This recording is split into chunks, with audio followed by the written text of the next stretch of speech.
We're on. All right, we're kind of running behind here because of the previous hearing, and quite honestly, that was a problem because I wasn't here. So anyway, we're gonna call this meeting to order, and we usually do the pledge, and we'll stand and do that this time. Pledge allegiance to the flag of the United States of America and to the republic for which it stands, one nation, under God, indivisible, with liberty and justice for all. All right, at this time, we normally ask if somebody has something that's not on the agenda, if they want to present something, but we will not act on that. We'll just take it under advisement. Has anybody got anything? I knew you would. Two things, and I'll be quick. RDA meeting Friday in Washington County. The plans have been submitted, the 54 projects submitted. Scott County only one. And we hope that it will be on the final plan. Another thing, we have, River Hills has I hope you've heard about this, we have a committee working. We need somebody from Scott County. There's approximately $500 million, yeah. Build Back Better, EDC has, and we have a plan. We're trying to develop a plan to come up by, it's got to be submitted by October 15th. So there are two different plans. I happen to be on both committees, so we'd like to have some input from Scott County. So by saying input, you're talking about a project or? Projects. Yeah, this is money has to be set by 2027, and there's 5 different categories. But we're looking at infrastructure, but it has to be regionalism. It cannot. It's the same thing as RDA. It's the same thing as RDA, and so. If you got something in your mind you want, let me know. Or can we use? I know there was a brainstorming class out there. I think. Yeah. I don't know if you were there. Yeah, you were there for a while. Why couldn't they take some of those ideas out of some of those projects? Because they only came with one or two of the other ones for the other. Well, projects. we only came up with one. Really, the sports complex was the only thing that really made the project list, and it was submitted, and they have funding. Can you give me a copy of what the criteria are, or are they just exactly like? I didn't bring it with me. Yeah, and it's on. I think our River Hills website too. Okay. But all right. What time and where at in Washington County? Washington County, 10 o'clock courthouse. In the the old courthouse. The old courthouse. Yes. October the 15th. RDA is due September 30th. So, and they can be, we're going to use the RDA form to grade and to try to come up with something, but we're under time constraints, but this is the way it's been operating. Yeah. But I did want to let you know, especially the RDA. Well, $500 million, that's kind of hard to not try to get some of it. Yeah. We had a meeting Tuesday. We had a working committee of people from all over. Mayor Charles was there, Mayor Salem was there, Representative Floyd, Clark, Harrison's in the River Hills, not Jefferson County, and I represent Scott County, I guess. Yep, you do. All right. I just want to let you know about that. All right. Well, maybe we can get with that group that was working on the other one and see if they can submit something for this one as well. All right. Without further ado, Miss Wendy, we're talking about voting precinct changes. So I know there's been several people working very hard on this, and see where we're at. Okay, so before I start, I have, being 8 months into this, it's quite a task that we're encroaching upon. It's done every 10 years. We're basically coming in to look at the old boundaries from the pre-census data and the new boundaries with the post-census data that happens every 10 years. It's a It's a mandated thing. So I have brought in 2 experts tonight. First, would like to go ahead and make a speakerphone call because she couldn't come here in person. This way you all can hear directly from the experts who know all about the redistricting, re-precincting process. Tonight really she's going to focus also on technical corrections, which you all can decide if you are going to make changes or adapt what the new ones are. And then I have my Sean Scott here with WTH. Thank you for coming tonight.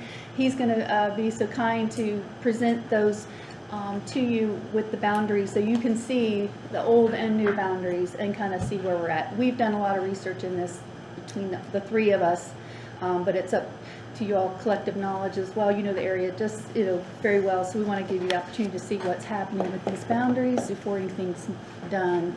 We still have a week to turn in any paperwork, so that's good. So even with that it's not a final draft, correct? So you, No, we're gonna look at it tonight and decide if you're good with any changes on that. okay. Before we get too much into it, and Stephanie Davidson is who I'm going to be calling. She's with Indiana Election Division. She does special projects, and she's willing to go ahead and present to you all a synopsis of that. It won't take long, I'm sure. She's available for questions because you might have questions that I'm just not familiar with yet. I think you've gotten all of the memos that you need before the meeting. Been sending out a lot of emails, and I wanted to give y'all as much packet information. You may also have in front of you the condensed version of what technical corrections are from the Indiana Election Division. It's more of a detailed, smaller version than the memo. So I could go ahead and get her on the phone if you all are ready for that. Okay. If I can do this without technical error.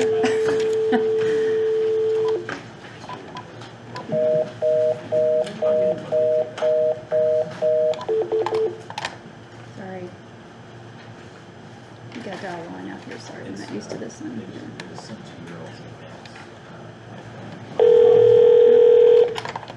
Okay, let me see what I'm doing here. Sorry. I did dial dial. speaker just yet. Okay. And then dial 9 and then 1 and then the number. Okay. And then once that rings in, I'll put it on speaker. And hopefully the mic's not muted. I can check that. It's on red. It's Okay, on good. red. That's good. That's awesome. Okay, do you know, are you familiar with this?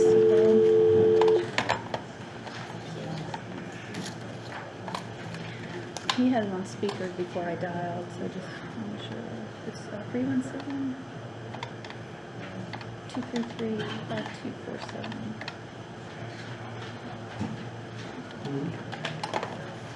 I always send it on the speakerphone.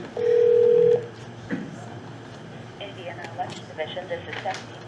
Hi, Stephanie. It's Wendy McLean, clerk here at Scott County, and we are in the commissioner room with commissioners present and in the meeting beginning. So can you hear us okay, Stephanie? I can. Okay. Are you guys okay to hear here? I'm good. I'm good. Okay. So, Stephanie, I would like, if you can, just take some time, like we had just talked about with the decision that we're at right now with our county's boundary lines, old and new, and then the technical corrections. If you want to go ahead and start, and then we can ask questions if you have time for that too. Sure. So I do want to say first that I'm not an attorney. I can't speak to policy or interpret state law for you, but I can discuss the process.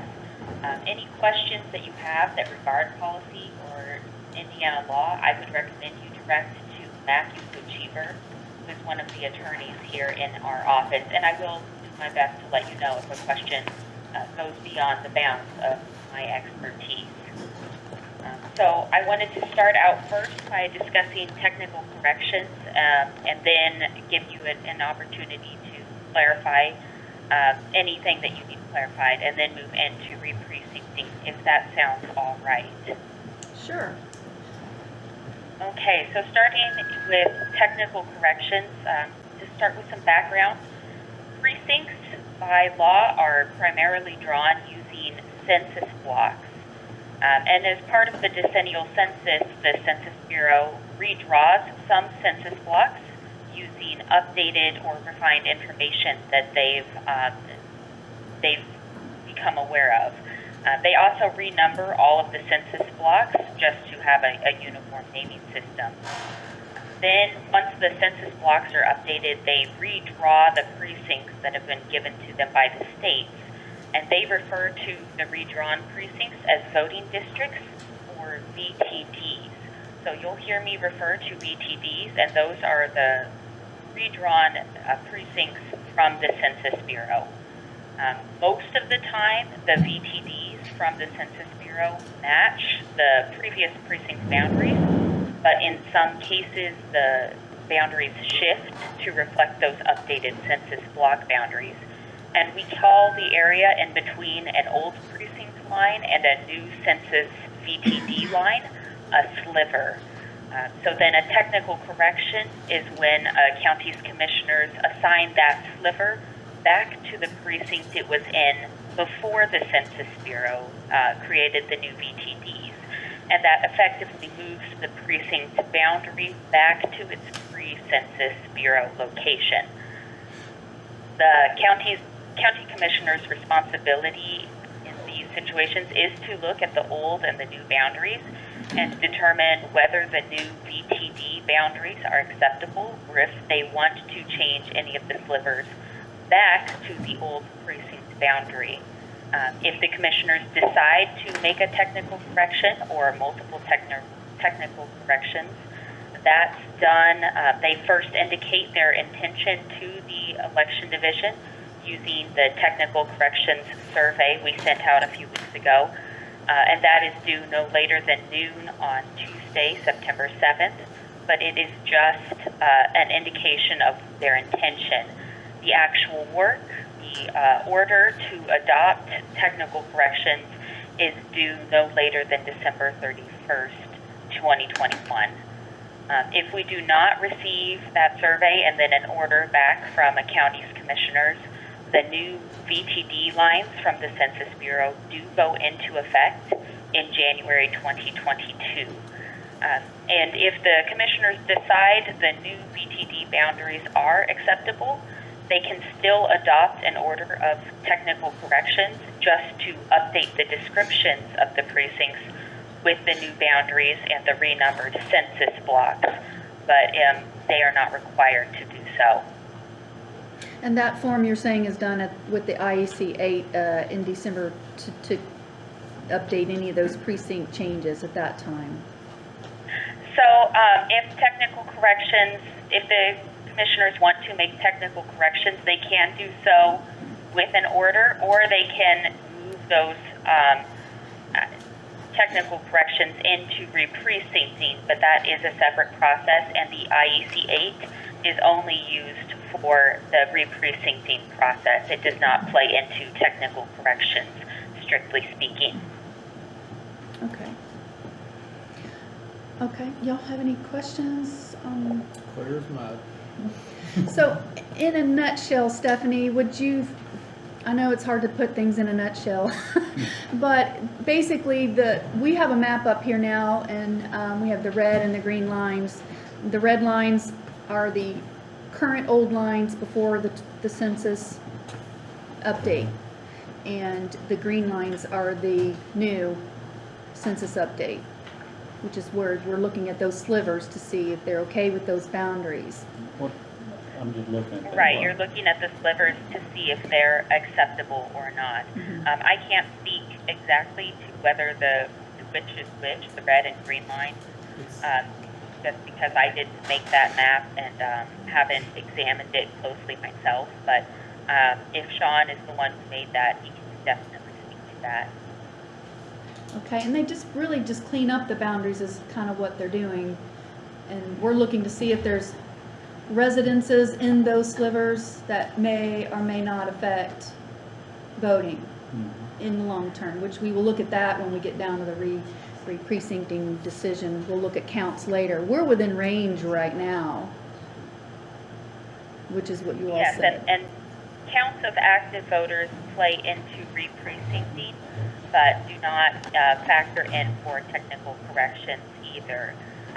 One factor in technical corrections is if there are registered voters residing in those slivers.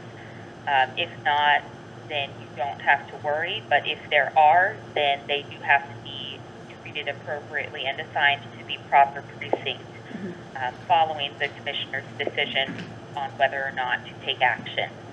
Okay. Where's that at? That's a little confusing to me. That's Emerald Drive right there. Okay. So we checked the slivers, you and myself and Sean, fairly extensively looking at this, and we can discuss that further when Sean does his presentation. I don't know if there's anything else we can get your explanation on, or if y'all have any I guess details on. what I'm asking is, and maybe John's asked the same thing, is that the red line is the old lines. So you're saying that anything inside the red line is in that old district, and then everything outside of it in the green is new, or you're saying that these houses are in this, or these houses are out of that? I'll try to change the colors so you can see. Go ahead. Because technically, it looked like only, if you were going outside the red lines, there's only 2 houses that are actually getting sucked into the green. We're finding that out, is that these slivers, and I'm not gonna still, because he knows more about it, we're not finding a lot of houses being affected by these slivers. It extends a yard perhaps, or it, goes up to a road, and there's nobody voting on that sliver. And that's the ultimate question. In that particular, Yeah. that's Ron West's house right there, so if it Okay. gives you a clue where you're at. Oh, okay. So those are Vienna. Yeah. Okay, cool. So So, it sounds like you've done this to not affect people any more than you have to. I've looked up the addresses from what we could tell. Any house that exists in those slivers, we would find out what that address was. I entered it in SVRS, which is our voting system, and they are not active current voters. They're not even registered in SVRS, which tells me they just aren't in the registered system. Now, that doesn't mean next month they could come in and register. Now they're going to be in our I'll go out and system. see 'em. so you're saying, There you go. you're saying these people in this area right here aren't registered voters? Oh, no, that's not what I'm. It was another place. Because if it's not, I'm calling No, my no. sister. Yeah. No, that's not a good example, because that one, yeah, Sean, you could probably go there and explain that right Well, now.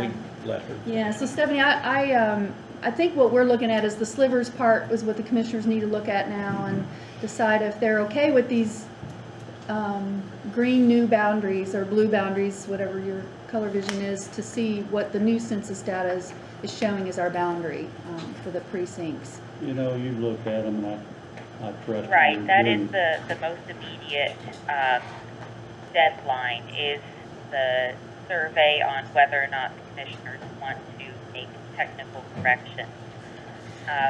Following that, we have some re-precincting deadlines coming up, but the next re-precincting deadline is October 15th, so there is still a significant amount of time until that's due. We're losing. I guess a my little- question, I think she moved away from the phone. I guess my question is if we vote to have intentions, I guess, to do something, but then our intentions change, we don't do anything, then we're not at fault or anything, are we? Yes or no? You're shaking your head.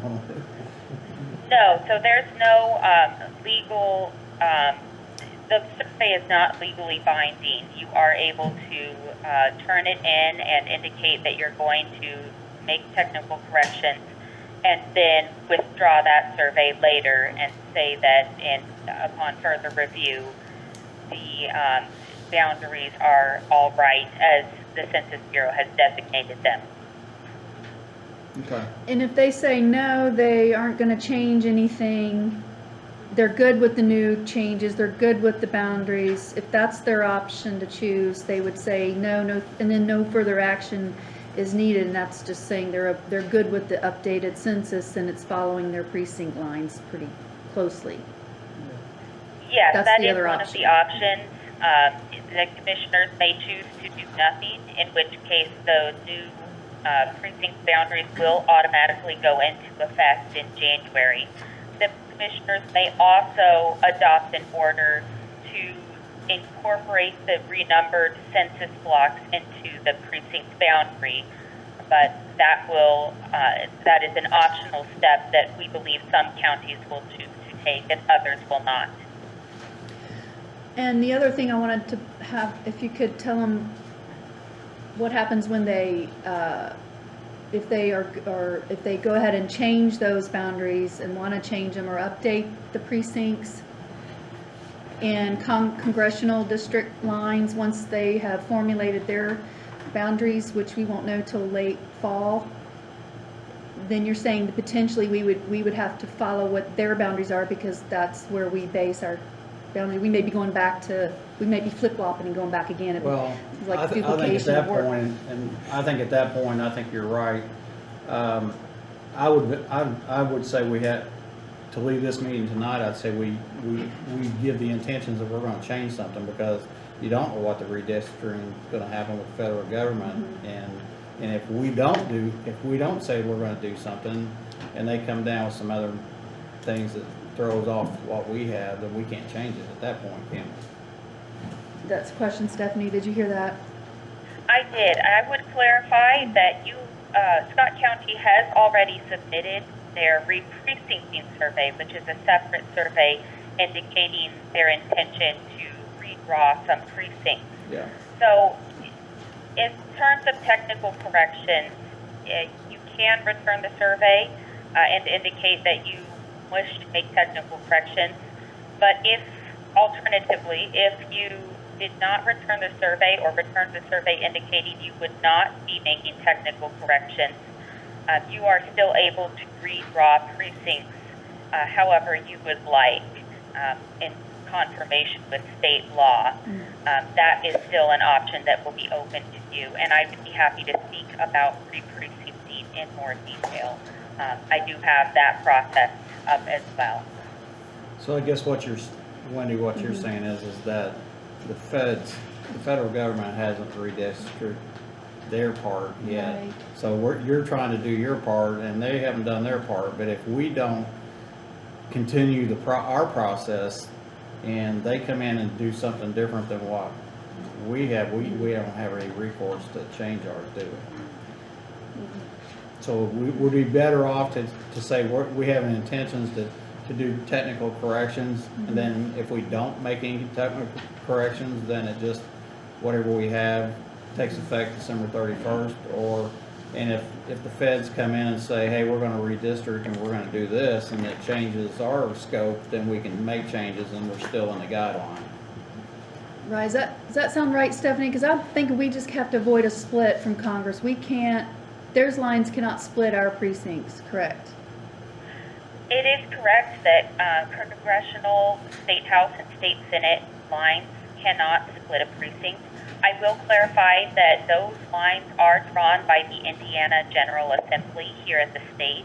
The federal government does not play into that. In the case that the General Assembly draws new boundaries and they do split a precinct, that precinct is required to be redrawn so that it is not split. However, that is through re-precincting, which you have already submitted the survey indicating you will be participating in that. And so that does not factor into technical corrections. Okay. So they could, if they're good with the new boundaries, then we would just say no to that technical corrections notice. That's what, if we submit that notice, you'll have a copy of that. I'm going to pass that around. The technical corrections notice, as indicated on number 4, is if they choose no, then that means they're good with the updated blue lines, the updated boundary lines right now. And there's nothing else they need to do. They wouldn't have to turn this notice in or anything. But they still have the option to, once the congressional districts are developed, then we have the option to go in and go, wait a minute, this is not working for our county. We can adjust our precincts at that time using that IEC 8 form. Is that my understanding that right? Right, so technical corrections is one whole process, and then re-precincting is a second whole process. You can submit the survey saying no to number 4, that, and then no further action needed on that. And then you would still have the ability to take a look at the new congressional, state house, and state senate boundaries when they are released, which we are anticipating around the end of September. And say this precinct is split, we need to redraw it, or otherwise to look at the number of active voters or any annexation ordinances you have or local redistricting ordinances you have and say we would like to redraw these precincts, and let's go ahead and do that. That is the option that you have. Okay. How many areas do you have that we're talking about? Slivers or? Slivers. I want to know if I'm in one of them. Your house I need to know, moves my I need to know district. if I'm in one of them, because I'm right on the boundary. I'm in 6, and you go one lane next to me, Yeah. it's 1. What's your address? Yours didn't get 135 affected. Thompson. I checked yours. Yours is good. So- Mary Jane Lane is the one, Yeah. but there's nobody registered there, but it won't affect their boundary either, I don't believe on that one. Okay. Yeah, She gonna move to my district? I might have to, I don't know. Kick me out. What did you say, 135? 135 Thompson Lane. So I guess the commissioners, with the option to change our precincts You're good. down the road, once we get congressionals confirmed, their lines drawn, that's when we can make these precinct changes that you're saying, right? That's what I'm, Okay. I just wanna make sure that we don't block ourselves out from changing something if Yes. something changes from, like Right. another, Absolutely. redistrict. So we have that option to still change and update those precincts, but the technical corrections at the slivers is what we're looking at here, is just to see if they're okay with these updated lines. If they say, well, it looks good, there's nothing being changed here, then there's nothing we need to do at this point, but we can still change those precincts later once we get the other congressional When it's all boundaries. done, do you notify people, or is it just? Once we know that those voters are going from Jennings 5 to a Jennings 2 or 3, Yeah. whatever that boundary is, we will notify those people if they are in, if they're in the notification boundary. Not everyone's registered that are on these maps, as we know, and they could change tomorrow. So we will look at those voter counts when we get to that time. We're within range right now. Unless you create a new precinct, you have the boundaries. You have to go with at least a minimum of 600 voters to no more than 2,000 for a new precinct. It sounds like, Some from what I'm exceptions. hearing, they're gonna stay pretty close to what they are, with except for a few Yes. slivers. Exactly. Most of your slivers, a lot of your slivers are vacant. Yeah. You don't have a lot of homes or places, most of it's vacant. It's all based on population, correct? Population, Stephanie, is that based off of the congressional? We don't what are the current boundaries based on? Are they also on population? So for precincts, the number that matters for precincts is active voters, and it's a special definition of what constitutes an active voter used specifically for re-precincting. So it's the That voters, number not is necessarily available population, through registered voters. SDRS with a report. Council districts. And then, but raw population counts are not used for the redrawing of precincts. Okay.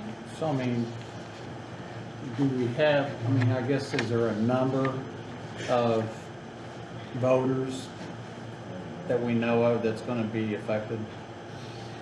We have not on these slivers, no. So the They're slivers, all- the slivers you have done hasn't affected technically a voter. One That's way the or first the thing I other. looked at, was looking for houses, and he can show you an example of what a boundary does to a house. It goes from the house and extends it out to their front yard, so it really didn't affect them at all. They're still in the same precinct. It just moved that boundary out to include a backyard, or a parking lot. So technically, some of this we're doing is maybe for future people or future voters or future housing, and Because if some of it is what you're saying is unoccupied land, then, you know, it really is not affecting anybody, but. So what I can go by, and I think Larry can attest to this, is that these red lines that we're looking at are the old, and I'd have to go back and look to see at when these lines were created. These lines were probably created 10 years ago and probably haven't been modified since then. A lot of these things were drawn before there were even houses and platting and things like that, and I'm sure the auditors and everybody else can assess, these lines are just a representation. This is not the actual surveyed line like an NFL game where the red line or the yellow line goes across the screen. That's not really the line. This is a representation of what it is. So 10 years ago, or whenever, when these red lines were created, which we're calling the old district lines, since then, the census or the state, whoever has created these new lines, is pretty impressive because technology has changed and they have followed what she talked to as the census block lines. And census blocks are, you know, literally like blocks. And so these lines are just clean, they're good, clean lines now. And so what we're seeing, and I've reviewed a lot of different counties, is that someone just did a really good job of making these new lines.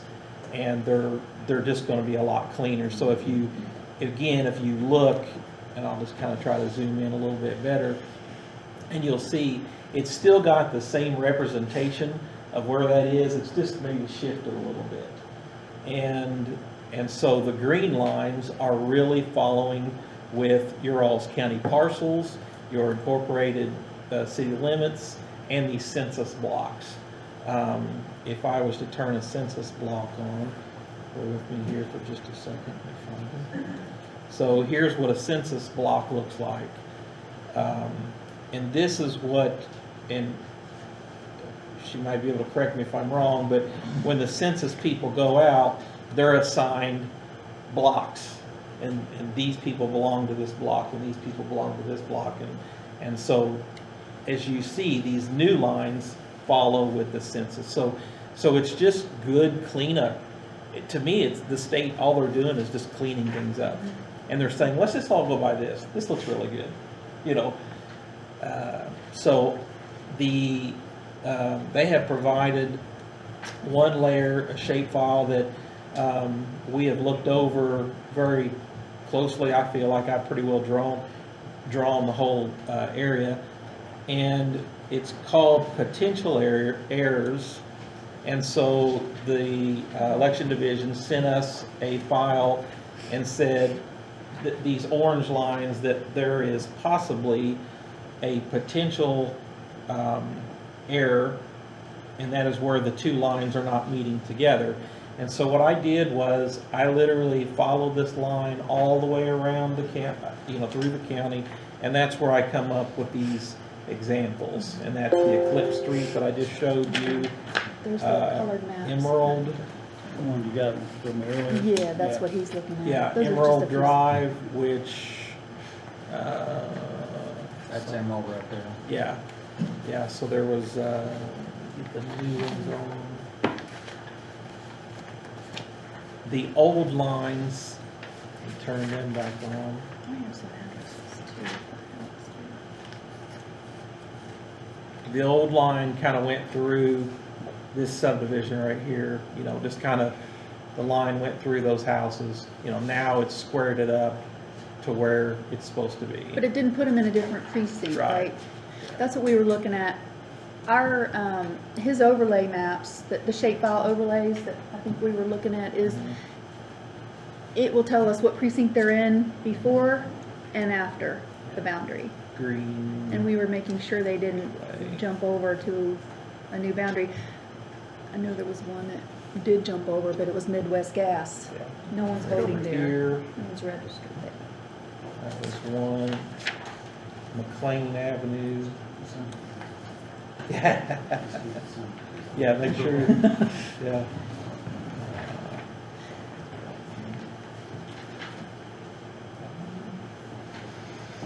So you're saying where The green line just cleans up the red line. Yeah, yeah, so this is now the line's gonna be over there. Let me turn that potential error stuff off. And, let's see, Boatman Road, I think that was a business there. Yeah, Boatman, those are both it. So like I said, it's just really, the way they described is if you choose to do nothing, they're just gonna go ahead and go with these green lines. And then what we'll do is we'll work with Larry and say, okay, let's replace the old layer with this new layer, and then on the website, it'll just automatically conform to the newer lines. But again, you're not seeing a whole lot of No. people affected voter-wise. No. Like I said, one of them went through, in Vienna 6, on Chipaway Lane, that's Vienna 5, and it cut through Midwest Gas Building, which is Vienna 6 now. Well, the first thing I did was to make sure no one was actually registered to vote at a Midwest Gas. They might be a business owner and that's their residence. Yeah. It could happen in other things, but it's not, they're not. And so those are the things we were looking at specifically. One of the things I can work with Wendy and Larry later is, and when I get this, if this pops up here in just a minute, Warwick County is another one that I've been working along with Stephanie. They do have a lot of changes that they're getting ready to make, and so what we've done is we've found a way with our software that we can import the active, and that's the key word with them, the active registered voters, and I can plot those on a map, and then you can actually see where those, again, active registered voters are at. So, I guess, I know we're all county elected officials, but I mean, as far as the cities, the city of Austin, city of Scottsburg, they're not changing districts with those people, are they? Stephanie, you're still there?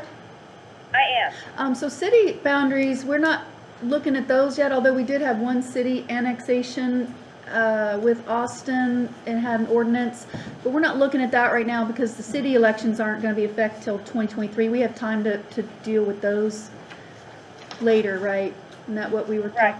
Okay. Right, so if you want to re-precinct or change a precinct boundary to account for an annexation, you are able to do so this year or next year, or you could not do it at all, but then you would have two ballot styles in the same precinct, which most counties try to avoid. Okay. Yeah, the split precincts can get a little hairy probably at voting time when people show up with the wrong ballot or they're given the wrong ballot by a poll worker by mistake. Yeah, that's something we want to avoid if everyone's good with that. Well, the only thing I remember from 10 years ago, and it's not a problem today, I don't think, but 10 years ago, I know some people were election was upset because they could vote their people in over there, and then all of a sudden they gotta have half of Austin to represent Lexington. And I don't know, I mean, I suppose that's just the way it had to be, but, you know where, I think you would know what I'm talking about. Yeah. Yeah. And that's what they ran into, and because you run in this particular district and you've got those people voting for you, but yet you've got people over in Austin still, Can affect the whole thing. yeah, affect the thing. Well, that only works on council races because the commissioners are voted by everybody. So- Yeah, commissioners countywide, but that was council So race. the council It could would affect have, where you run. well, yeah, I Like we mean, if talked you about. live in a different district, Yeah. but, I'll make sure I check my address too. Give you a call. Thank you for Make checking. sure I can check for you on Somebody SPRS. That's what moving They'd find a way to get rid of me. Out of road. that's what I can do to help us find out where y'all are at in your vote. But I mean, when I first started doing this stuff, you're right, John, I mean, Fenway Township is a lot Yeah. of farm ground, so Yeah. to get population, they had to go Yeah, elsewhere. And I mean, just like Randy's district, you're on a couple of roads in his district, but you're only on a road. I have people call me all the time about Leote Road, and that's not. Well, I always tell them call you. Yeah, call me. That's why you share it, right? I tell them that darn Jones wouldn't do anything about When in it. doubt, I always tell them call you. So, no, I think we're fine, I think. I do as long too, as- I do too, I just, that was kind of an issue. There's some people upset back then. I Oh, think. yeah. Oh, it's, yeah. So what do you need from us? Right now, Stephanie, what we've got to decide is the technical question on, if we can answer no to that, that we're not gonna, that we're good. Are you all saying you're good with these boundary slivers? Slivers, as To long as update it's- it, so there's no action that we need to take now, is that right, Stephanie, if they agree with those boundaries, the new boundaries? You guys worked all If you agree with the new boundaries, one of the options you have is to take no action, and those boundaries will automatically go into effect in January. Motion to submit the notice with Okay. a check mark for no action. And so those will automatically go into effect in January, she said, if we do that. So, do I have a motion? I have a motion to leave it as is. We need to No check the- action we need to noted. check the I no make a action motion, box. no action. There we go, that's the no action, number 4. Randy seconds that, and I'll Number make that 4, where it unanimous, says so. no, As long as, I can check We it. just voted.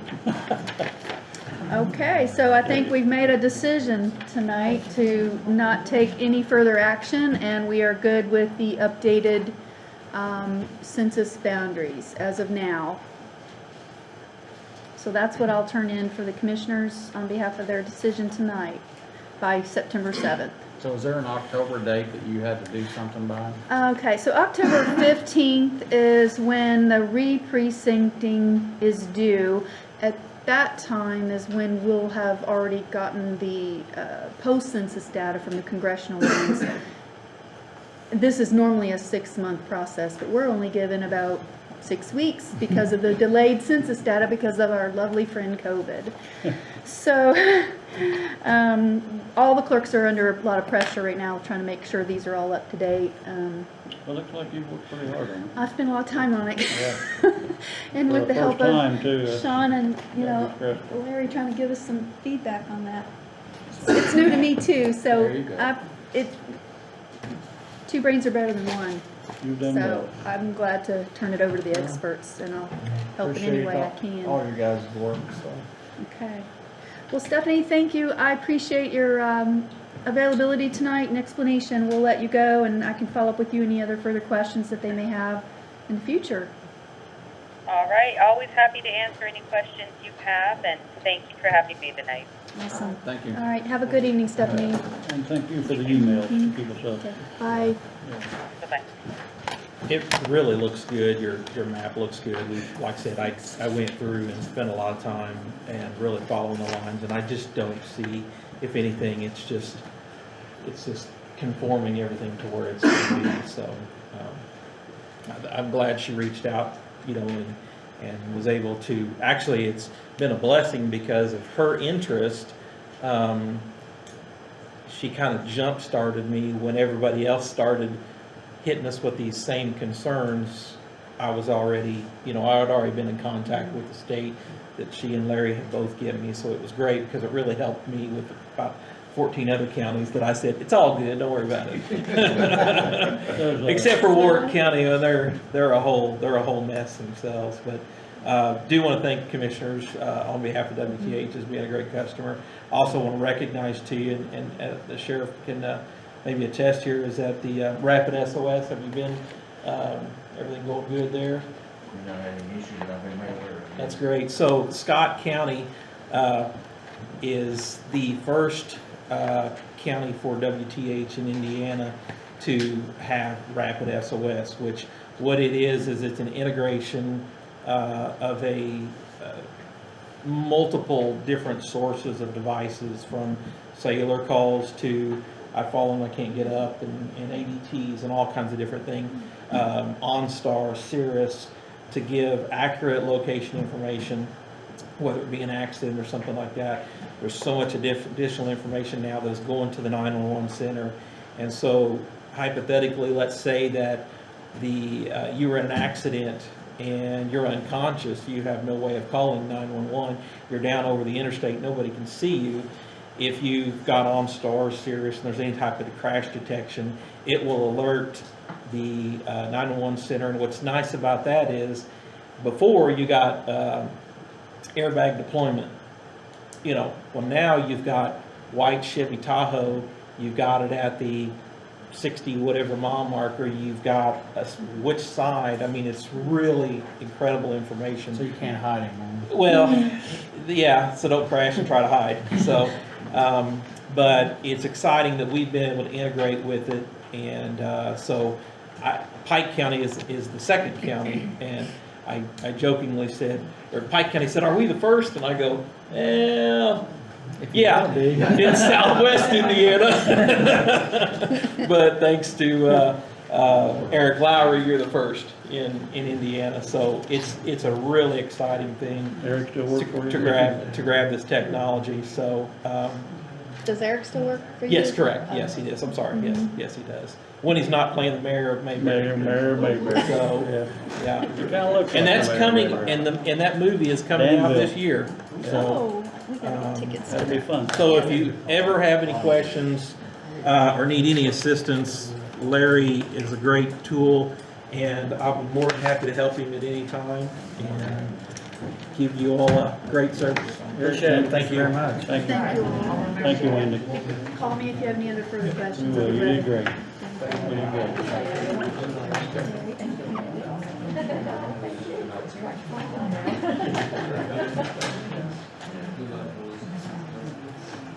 I don't know how to stop it, all this done for you.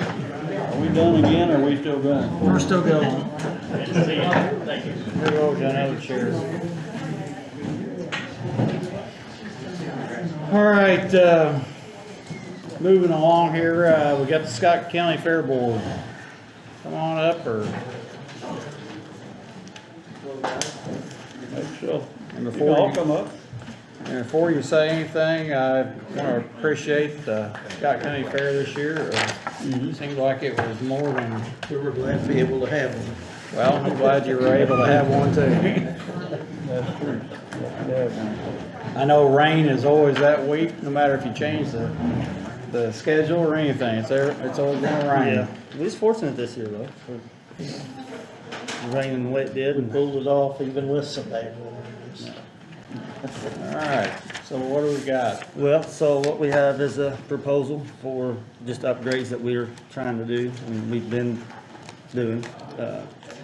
And so like on the front, just kind of tells we're not a 501c3 nonprofit organization, and ran by a board of members, volunteer members, and then this has been going on for 7 years down there. Of course, you guys all know that. And then on the next page, it's like a project summary of how the buildings that we have and what we kind of done. You can see some pictures at the bottom there. And then really skip to 5. That's kind of our objective. That's the kind of list of what we've been working towards, what we've got prices on, and some other things. Some prints for some restroom facilities that are state stamped and all that stuff. But so I mean, these objectives will transform the fairgrounds and event center as trackable to vendors to hold events, providing safe, quality entertainment, and increasing the local economy and all that. On the next page, it kind of gives an idea of what each one is. The grandstands, we work on them every year, so we try to keep up with them. That's just been an ongoing battle with those. New restroom facilities, we've got some. We'd like to have more up to date. The merchants building upgrade that we're talking about is insulating it, reskinning it, skinning on the inside, adding restrooms for that building, a place for caterers to set up, and make it like a banquet hall that could be rented out. Are you talking about the 4-H building, or are you talking about The big merchants Okay, building that's all right. furthest to the south. Yeah, okay.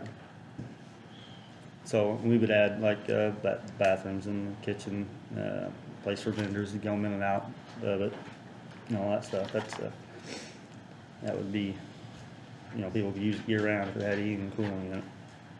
And the maintenance building is basically a building that's already out back that we would like to add on to and close. So we can lock some stuff up, keep track of everything that we have. You know, there's always people running in and out. Tractor? Tractor, yeah, dump truck. Just a lot of things, you know. It just takes a lot of tools, a lot of stuff to keep up with 42 acres and 21 buildings. Yeah. So, just a place to keep everything tucked in where everybody knows where it's at. And then the band parents thing is just adding a shelter house on the end of it towards the highway and put new windows Yeah. in it, rebuilding the walls basically, new doors, stuff like that to, and then working with them because they do lease that building, of course, but getting to use it more than once a year, you know. The other ones here, Cattle Barn Show Arena, that's roofs are 30 years old. It's just time to need some new ones. So, I mean, that's something we're gonna do in the next year or two anyways, so. And then the miscellaneous ground upgrades, we was talking about like a digital sign would be nice. We need to do some electric work, some sewer, you know, all that stuff's aging, and we fix it as it goes bad, but, you know, it'd be nice to get ahead of it. Try to get ahead of it. So, I mean, that's some of the stuff, that we're looking to, the projects that we're looking to do. And we apply for other grants, USDA grant in particular. The Business Commission helps us out a lot, so I mean, that, but, let's see. And do fundraising, you know, sponsorship, stuff like that.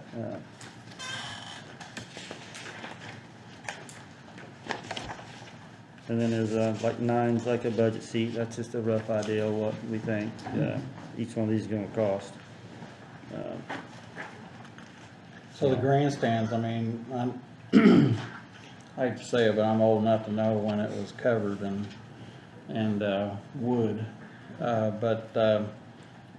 mean, what's your intentions there? Are you, I mean, putting it back steel or? Aluminum.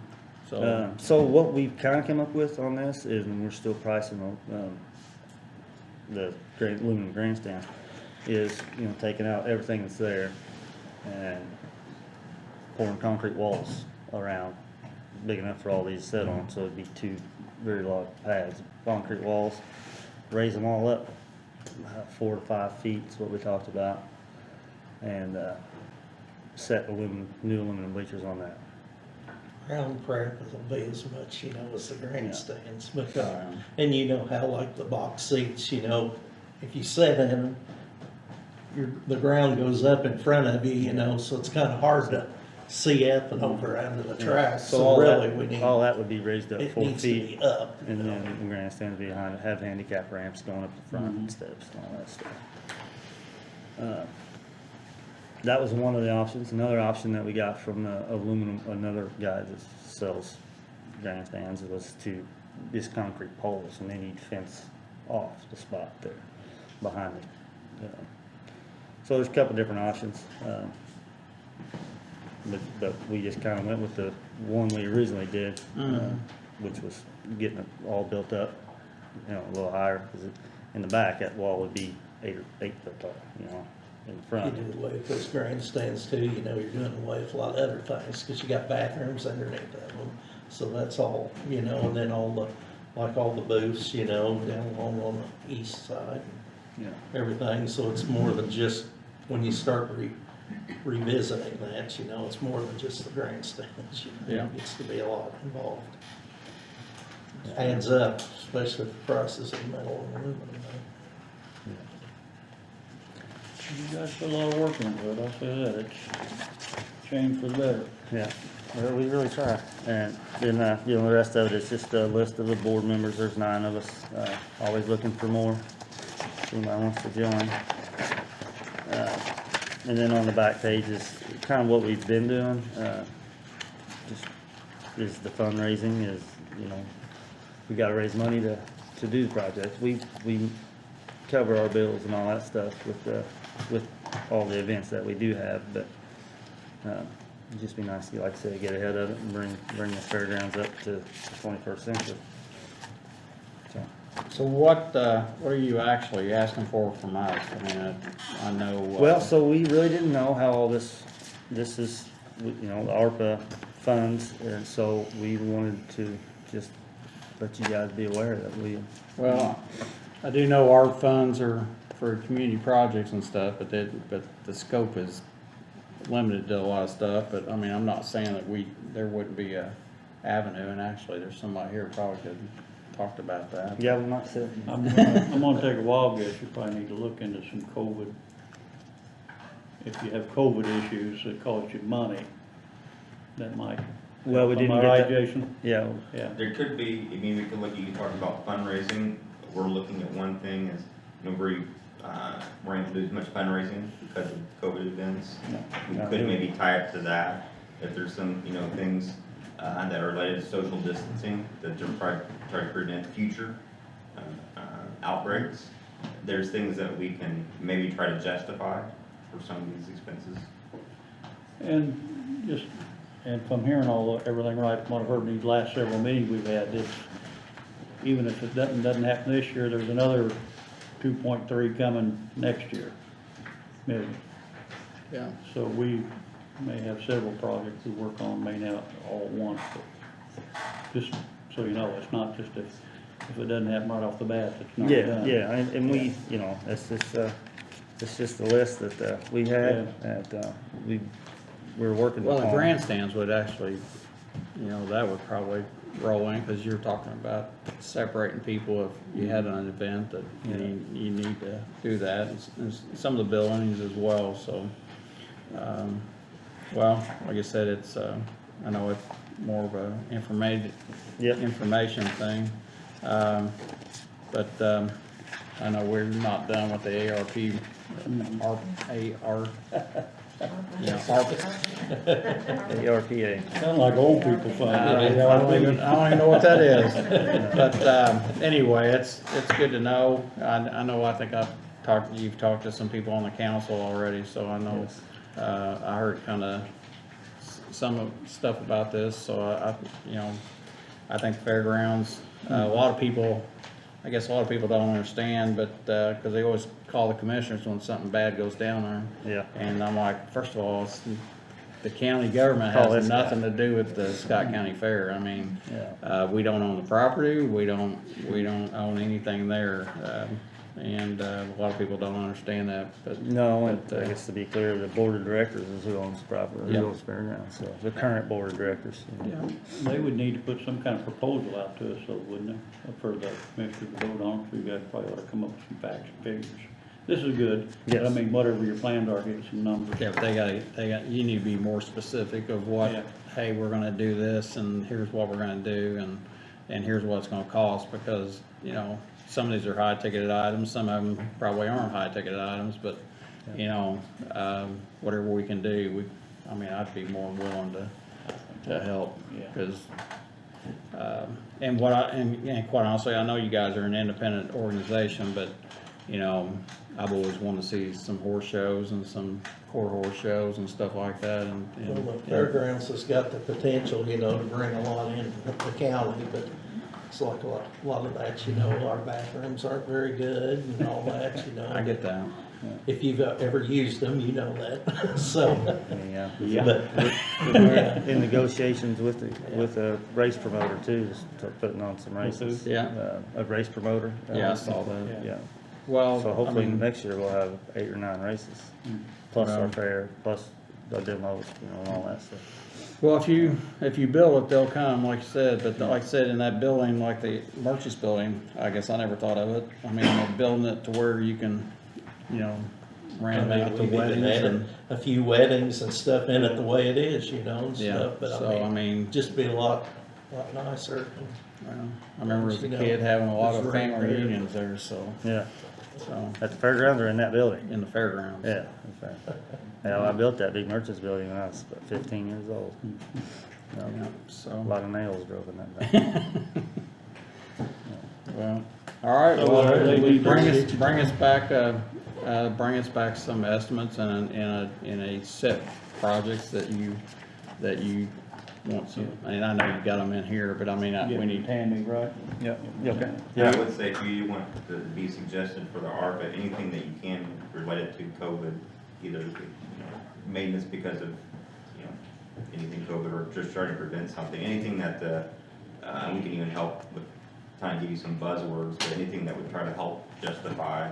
Yeah, I'm gonna stay and listen to you here. I would guess talking to your accountant might help too, if you show your numbers have changed. The money that's coming in cannot be just used for any purpose. It's not just a fund that we can dish out or you see fit. There are specific requirements that we have to meet. So, and a grant is essentially a contract.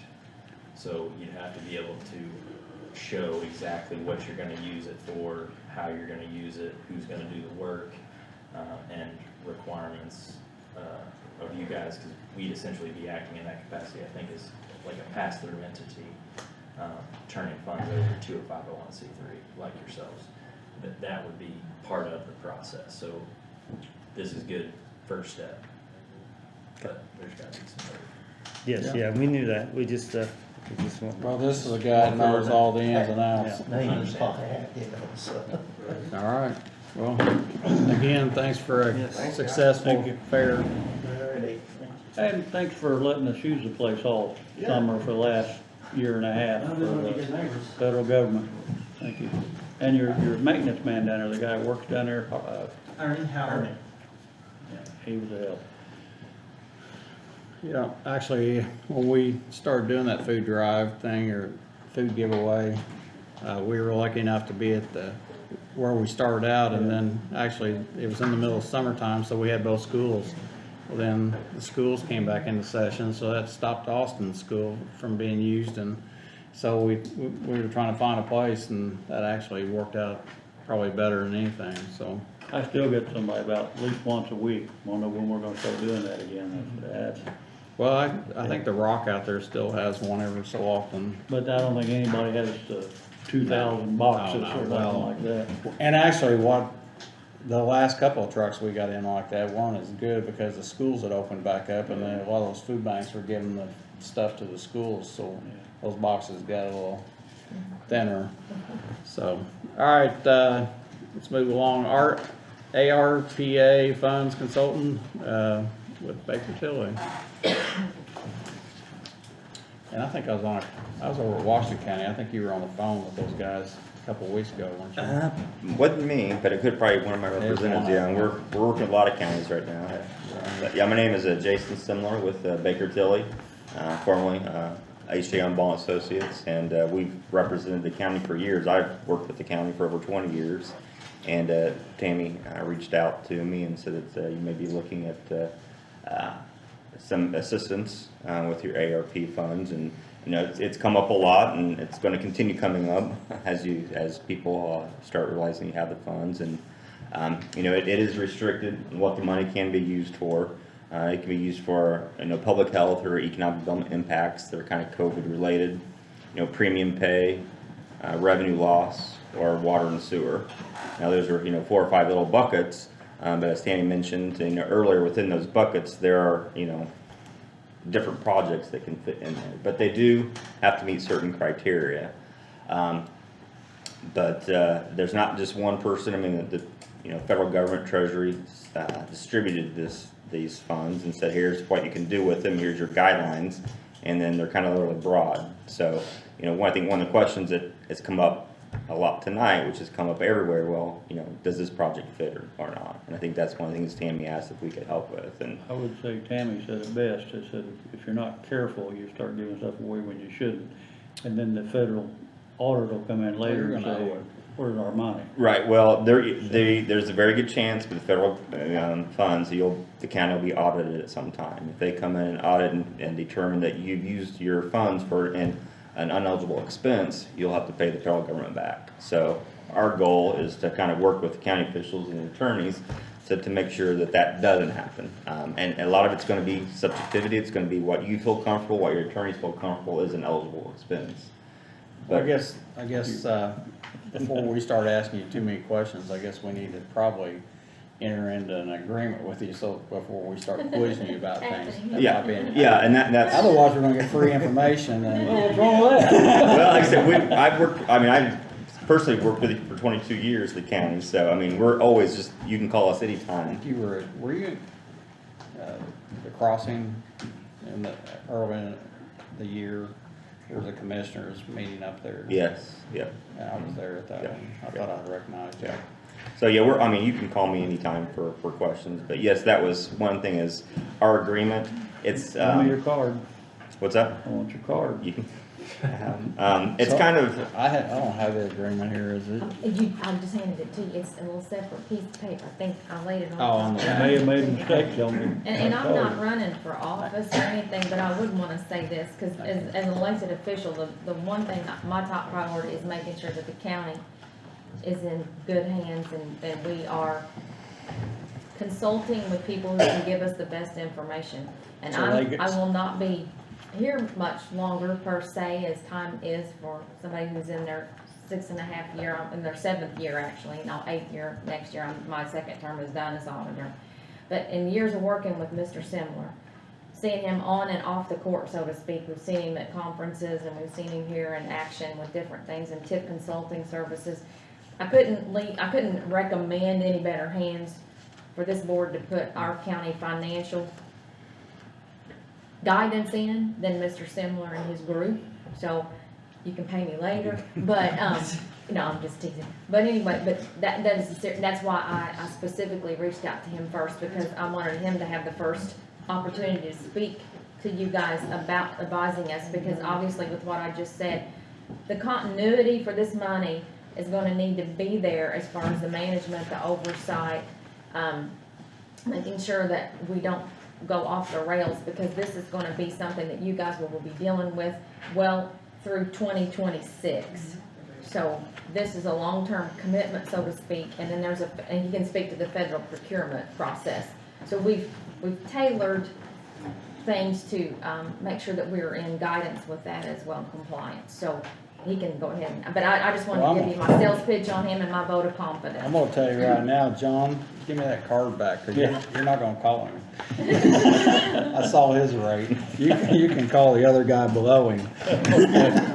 Anyway, no, I know Baker Tilly's, a big firm, and like I said, I've sat through one of your, presentations in Indianapolis, and I came away as confused as I was when I went in, and I hope the federal government gets enough earful of people's complaints, and hopefully they do what they did with the CARES Act money and say, you know what, it's too damn confusing, and we're gonna have to go a different direction, because they're giving you money and then they're tying your hands and telling you, wait a minute, you can only spend it right here. So I guess I'll entertain a motion before I start asking a question, because I got a couple of questions. And I have never intended, but I don't know, is it a contract we're getting ready to sign? Is that what we're doing? well, Tammy asked me to put together an agreement, that's kind of basically, we're kind of on call as needed. I mean, that has been our fees. He's like an based on- attorney, you're gonna call him and say, hey, can I do this? And Well, he can I say- think what I'm trying to ask Hourly rate is, with the capped out, amount. this page 2 is what we wanna know about, isn't it? That's where I told you, don't call him. I'm going down to the intern now. When you do it, do short notes. Or just, I don't think we're gonna get anything here. anyway, I think we're fine, but. Okay. So we put an amount not to exceed, again, it'll be based upon, how much you need us, and, I mean, some counties, they have monthly meetings where they talk about potential projects, and some have me come to every monthly meeting. Others just call me, say after they've met, they come with a list of projects and say, okay, here's what we've got, tell us, do you think these are eligible or not, or give us the justification why they are or not. So it's really kind of as needed. So your fees, are they in the program They can be paid. through the ARP money? Yes, and that's why we put a not to exceed, because anything over 50,000 would require the county to get proposals unless you determine it was just not in your best interest. We did 25, as Tammy said, this relationship could go out to 2026. Yeah. If you don't spend your money, so we may be beyond that, but we could just amend the agreement. Well, if it goes. where I want the I guess the expertise is, just like I said before, I went to that meeting and as other commissioners were there and they walked away going, scratching their head going, well, I didn't know any, you know, it's still confusing as get out. I mean, and you guys are working with the federal government, so you know what they're requiring. And actually, I went out to the US Treasury. I get emails every day Yeah. with updates of what they're saying. Hey, here's what you can do, here's Right. what you can't do, and I think they're confused. So, so I guess before I ask you, I do have a question or two I want to ask you. And the goal here I don't is, wanna even get though off the we record. pay it, is actually make us more money than Yeah, spending, yeah. I mean, it's to help Yeah. you Yeah. and help your attorneys, you know, Yeah. make an educated decision on what's eligible. One of the things is the revenue loss, which we, you know, we talked about in the redevelopment commission meeting. If we can determine that the county has lost revenue because of COVID, and there's a certain, you know, calculation to be done, then that revenue that you set aside for that reason can be used for basically anything. You can go to the general fund. So that's more flexible. Yeah. So doing that calculation is beneficial. I've seen some counties where we couldn't calculate a loss. Other counties, we've seen a couple $1 million. So it's kind of all over the place. Yeah, I don't think ours is gonna be a whole lot. I think one of the, I'm not speaking for any one firm in particular here, but I think one of the benefits of hiring a firm in general is another part of grant requirements of this size and nature is that planning it out ahead of time is half the battle, but the reporting and accounting procedures that have to be followed, even if you follow all the right rules, if you don't follow up at the end of it all and supply the correct information to the party that gave you the money, you can end up forfeiting, you know, or losing out on, or having to pay back. So that's another half of the battle that's part of the engagement letter. I agree. I'll entertain a motion. I'm good, I'll make a motion to hire Baker Tilly as our, what's the official title you are for us, advising? Yeah. ARPA advisor, Randy? I'll second that. I'll make that unanimous. And now I'm gonna ask you a question. I'm gonna say thank you. Now we've hired him, it's gonna cost you.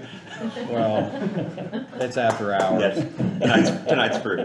Our 911 center over here, we're talking about wanting to,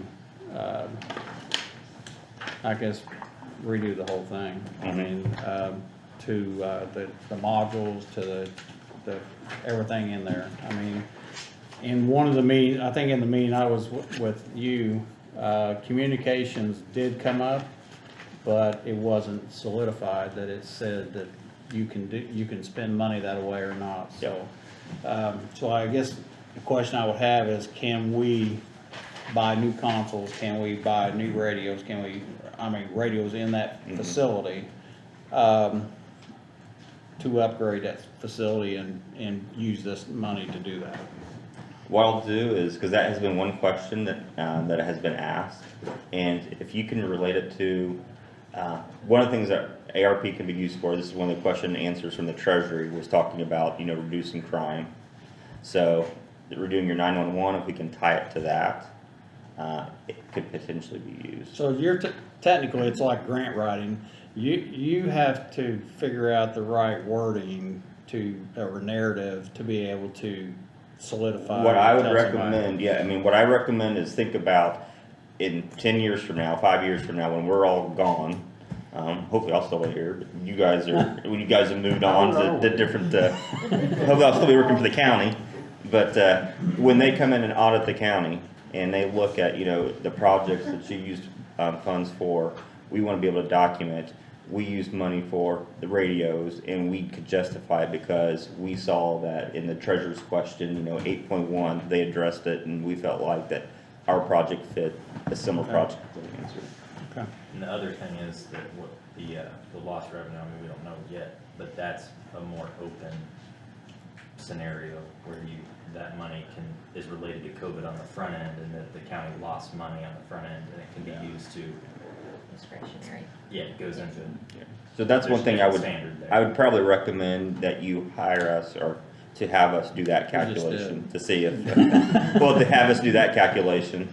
Yeah. To see if we do have any money that fits that bucket, because then if it does, I would still go through your list of projects, and we can try to get as many to qualify under one of the criteria as we can, but if there's some projects we just don't feel comfortable, then we can decide if we want to use that. Well, actually, our 911 director's here, but who was it, Jeff, that told you? And of course, I'm sure it was a vendor that said, sure, we can do that.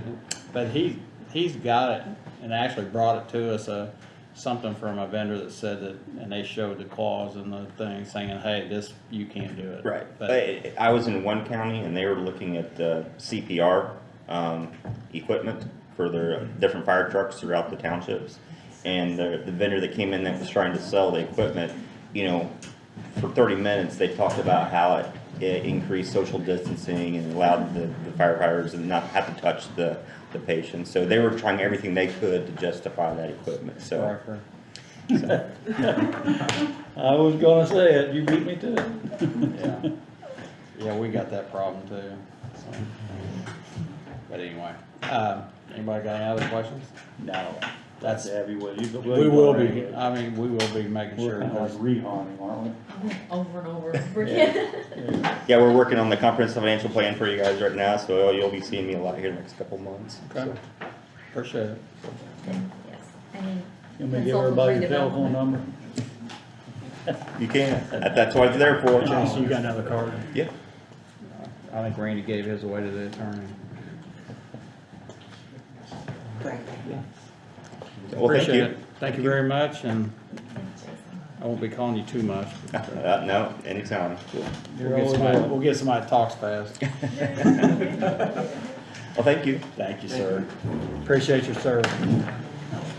All right, Thank you for the day too, for the annual. back you guys. Thank you, guys. We'll be talking.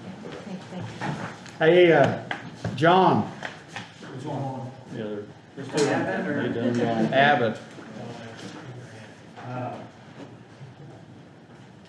Hey, get with Michelle or in the next day or two. She's got a couple of properties we want you to get a bid on for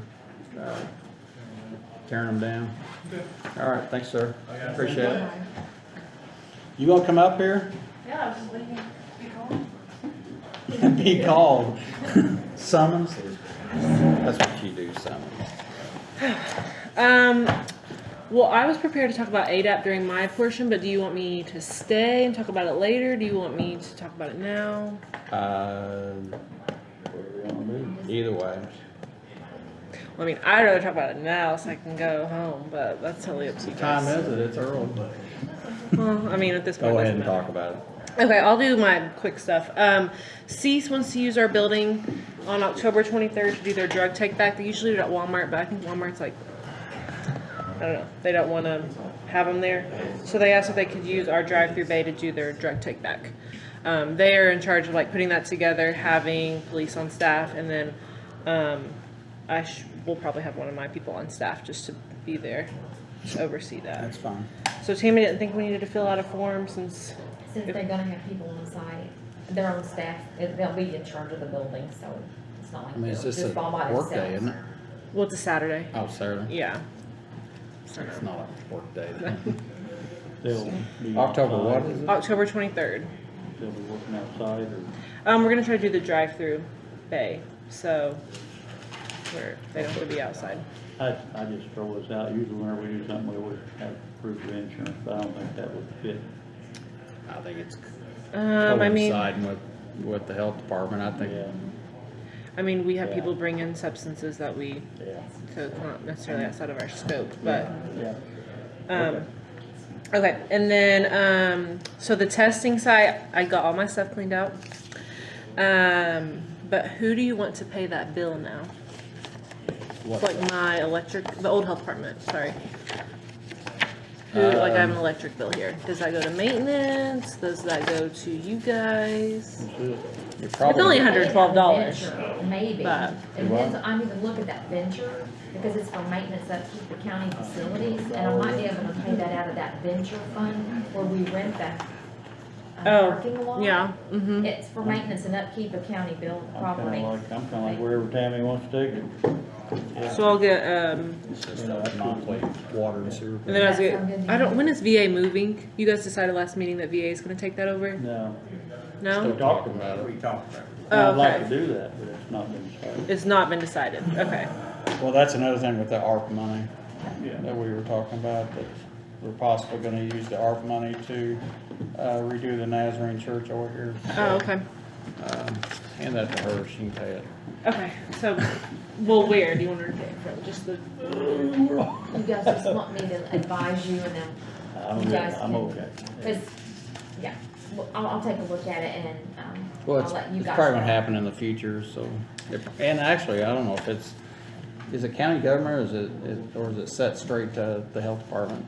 It's mailed to this address in It care is. of the health department, Well, so then it it doesn't, comes here and Mhm. anybody does. Yes, Mandy We always- just put it in our, we just try to put it Yes. in our mailbox, so. yes. well, what I was getting at, you know, I don't wanna go out and stop service and start service to change an ad or a name. Right. And if it's coming to Scott County government, then we'll just leave it like it is. Okay, We'll just And pay then we'll it. just have to keep it and then allocate it to wherever. Pay it out And then we won't another be putting fund. it back in your mailbox. okay, so if it gets in my mailbox, just give it back Just to give it you. back to us, yeah. Okay, That'll sounds work. good. So, so you took everything out of the old health Yes. department? Mm-hmm, Okay. And yes, we don't know what okay, we have, sorry, I thought for we some got reason. thrown a wrench in that. Yeah. dog. Nothing's ever easy, is it, right? No, it's not. Do you guys have any questions about COVID or anything? I know I haven't been here in a few weeks, so. I know you said we had, an uptick in it again, but we still upticking, but we're still staying in the orange. I mean, Yeah, how's that so, happening? the county color advisory levels are based on two numbers. One is your positivity rate. If it's at 15% or above 15%, which the state gives us that number, like I wouldn't even know how to explain how they get that. And then new cases per 100,000, which we've been new cases per 100,000 in the red for probably close to 2 months now. But our positivity rate has been like 13-14%, so we've like kind of been right under it each time. I think a lot of that is because we've had state strike team testing in our area. So 2 weeks ago it was at Austin Firehouse, last week it was at Scottsburg Firehouse. So obviously if you're testing a lot of people and you have more negatives, it's gonna kind of, you know what I mean, throw it off. So I think that's probably why that we're just staying right under red. I also have a question. Yes. I know there's a new variance of the. Delta you know, Plus. The Delta, well, no, I'm talking about just Delta. Oh, there's also Delta Plus. Well, okay. It's like an ISIS K, isn't it? So anyway, Same thing. the just testing limited that you do Mm-hmm. is still just for basic COVID, isn't it? Positive, negative. So what 9 out of 10 people want are the rapid tests. So that's just going to tell you positive, negative. If you do the PCR test, which is the one that, you know, everybody says pokes your brain, and you send it off to the lab, that one has a chance of getting picked, randomly selected by the state, and sequenced for a variant. I think out of the last probably 3 weeks on our state calls, every single random specimen they've selected is tested positive for either Delta or Delta Plus. So it's like by But far the- overall, when somebody drives through a COVID testing site in Scott County, they're being tested mainly for COVID, not Yeah, COVID. just the the rapid yeah, positive okay. negatives. Well, somebody asked me the other day, because they said, well, they're not testing for Delta because And that's a specialized test. Yes, they would be correct. That has to go to the lab, and then after it's tested for positive or negative, it goes to sequencing, which is another 5 days, I think. Well, So- nationwide, as you know, I heard on the news that they think it's peaked and going the other way, but you know, in I mean, our I haven't county, seen you're not that thinking, huh? I haven't seen that in our area, at least. So every week you're seeing an uptick. Yeah, I mean, we had what 200 and I think almost 40 cases last week, and I that's like think here in the next 2 weeks that's kind of what the state is telling us. Their models, based on like other countries that have already had Delta, it's like this week, next week, probably going to be the peak, and then after that. So educate me, if you're testing only for COVID, if you have COVID Delta, it's still giving you a positive? Yeah, yeah.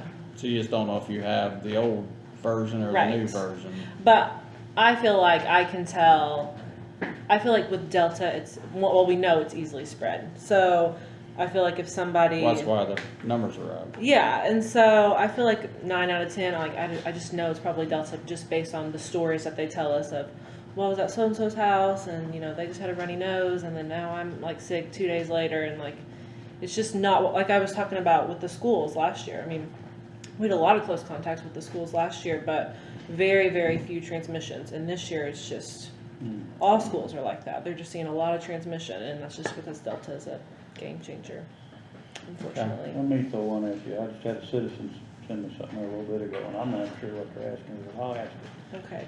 I was just looking at Scott County COVID info you guys put out today, Okay. and was wondering when the data was started. Gosh. Yeah, that's what I don't know how to answer them. I mean, as far as like first COVID case, I think that was like March something 2020, Okay, and we just keep a running total. okay. And then it's the just- second question is, are the numbers showing from that date? In other words, if you say there's 2,000. Okay. I do not think I have like a begin date and an end date, so I can put that on there. I can see where that could be confusing. Like if it's just 2021 numbers or 2020, Yeah. it's all running It's the total. history. So it's all the way 2020 to the date. Yes, Okay. but that, I do not have that date on there, so I can Okay. tweak that. So that's maybe less confusing. Okay, I'm glad I answered Yeah. that. I thought you were gonna ask Well, I'm something not the else. I think there's some changes coming to the schools. Find out about it tomorrow. The state just loves to put out information and then tell you about it 2 days later after everybody asks you all the questions. So I think there's some changes coming to the school. We'll find out tomorrow on our state webinar. I don't know, I thought that's what you were gonna ask, so I didn't have an answer. Okay, anything else? Did I answer all your Delta questions? No, It's just crazy. I just have to give props to my staff. They are amazing. They've done over 200 tests this week, and we just tested Monday and today. Tuesdays they do childhood immunizations, and they just rock it. 200 tests is a lot to do. So, I agree. yeah. I've had the test, I didn't like it, so. The state was out at Leote this weekend. Yeah, that was a disaster. Well, you know, Friday night, there was a long line of people getting there to see them. I don't know if they I were know. testing or Well- vaccination. Well, the bad thing about those is that you're in a long line with people that you might think has Could have- COVID. Yeah. Right, That's exactly. exactly what You're people are walking like, "Come on into in." you're walking into a festival where you think you might have It's COVID. not like, hey, Yeah. we're gonna be up here on the hill and you show up here. Right. Well, That's exactly what was said too. Yeah. the committee had just originally requested vaccines to be available, and then the state was like, "Well, we're going to do testing too."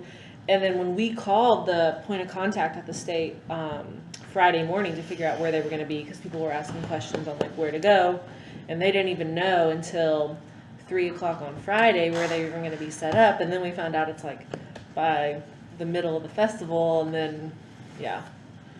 And I will also give a shout out to EMS, because one of the things with the state vaccines is that you have to have EMS on site. They require medical transport. And I don't know how many times they've said we have it covered, and then day of they don't have it covered, so we had to call on Kyle to bring some people in. And our grants and stuff will pay for their hours, but we appreciate the last minute working with us and doing that. There was some confusion with the Leo Frolic. Yeah. I got a call on Saturday that said that we were supposed to have an ambulance down there, and I was like, well, nobody called to let us know, and it wasn't our health department that was calling. Right. And they said that they had talked to me on Friday, and I said, you didn't talk to me, and come to find out it was Heartland.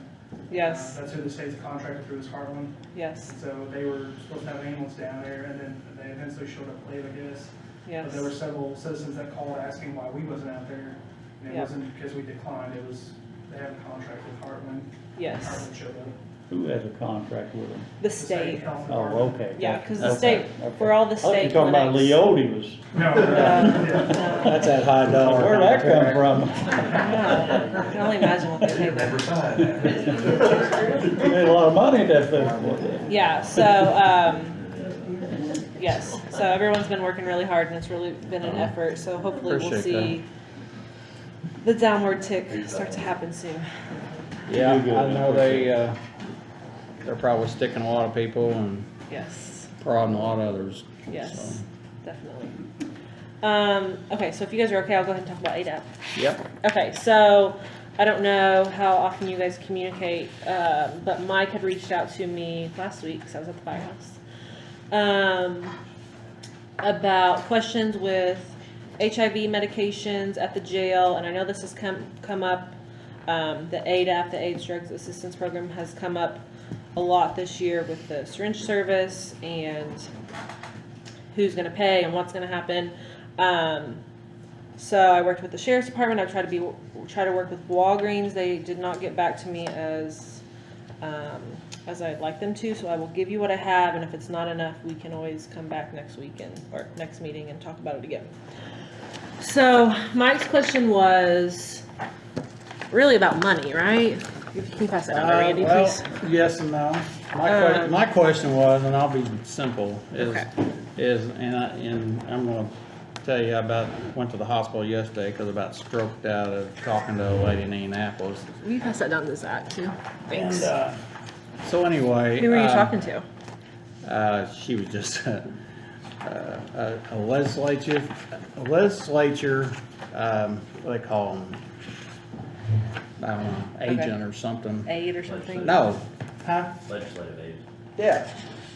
Maybe, I don't know. But anyway, poor girl, I emailed 4 people.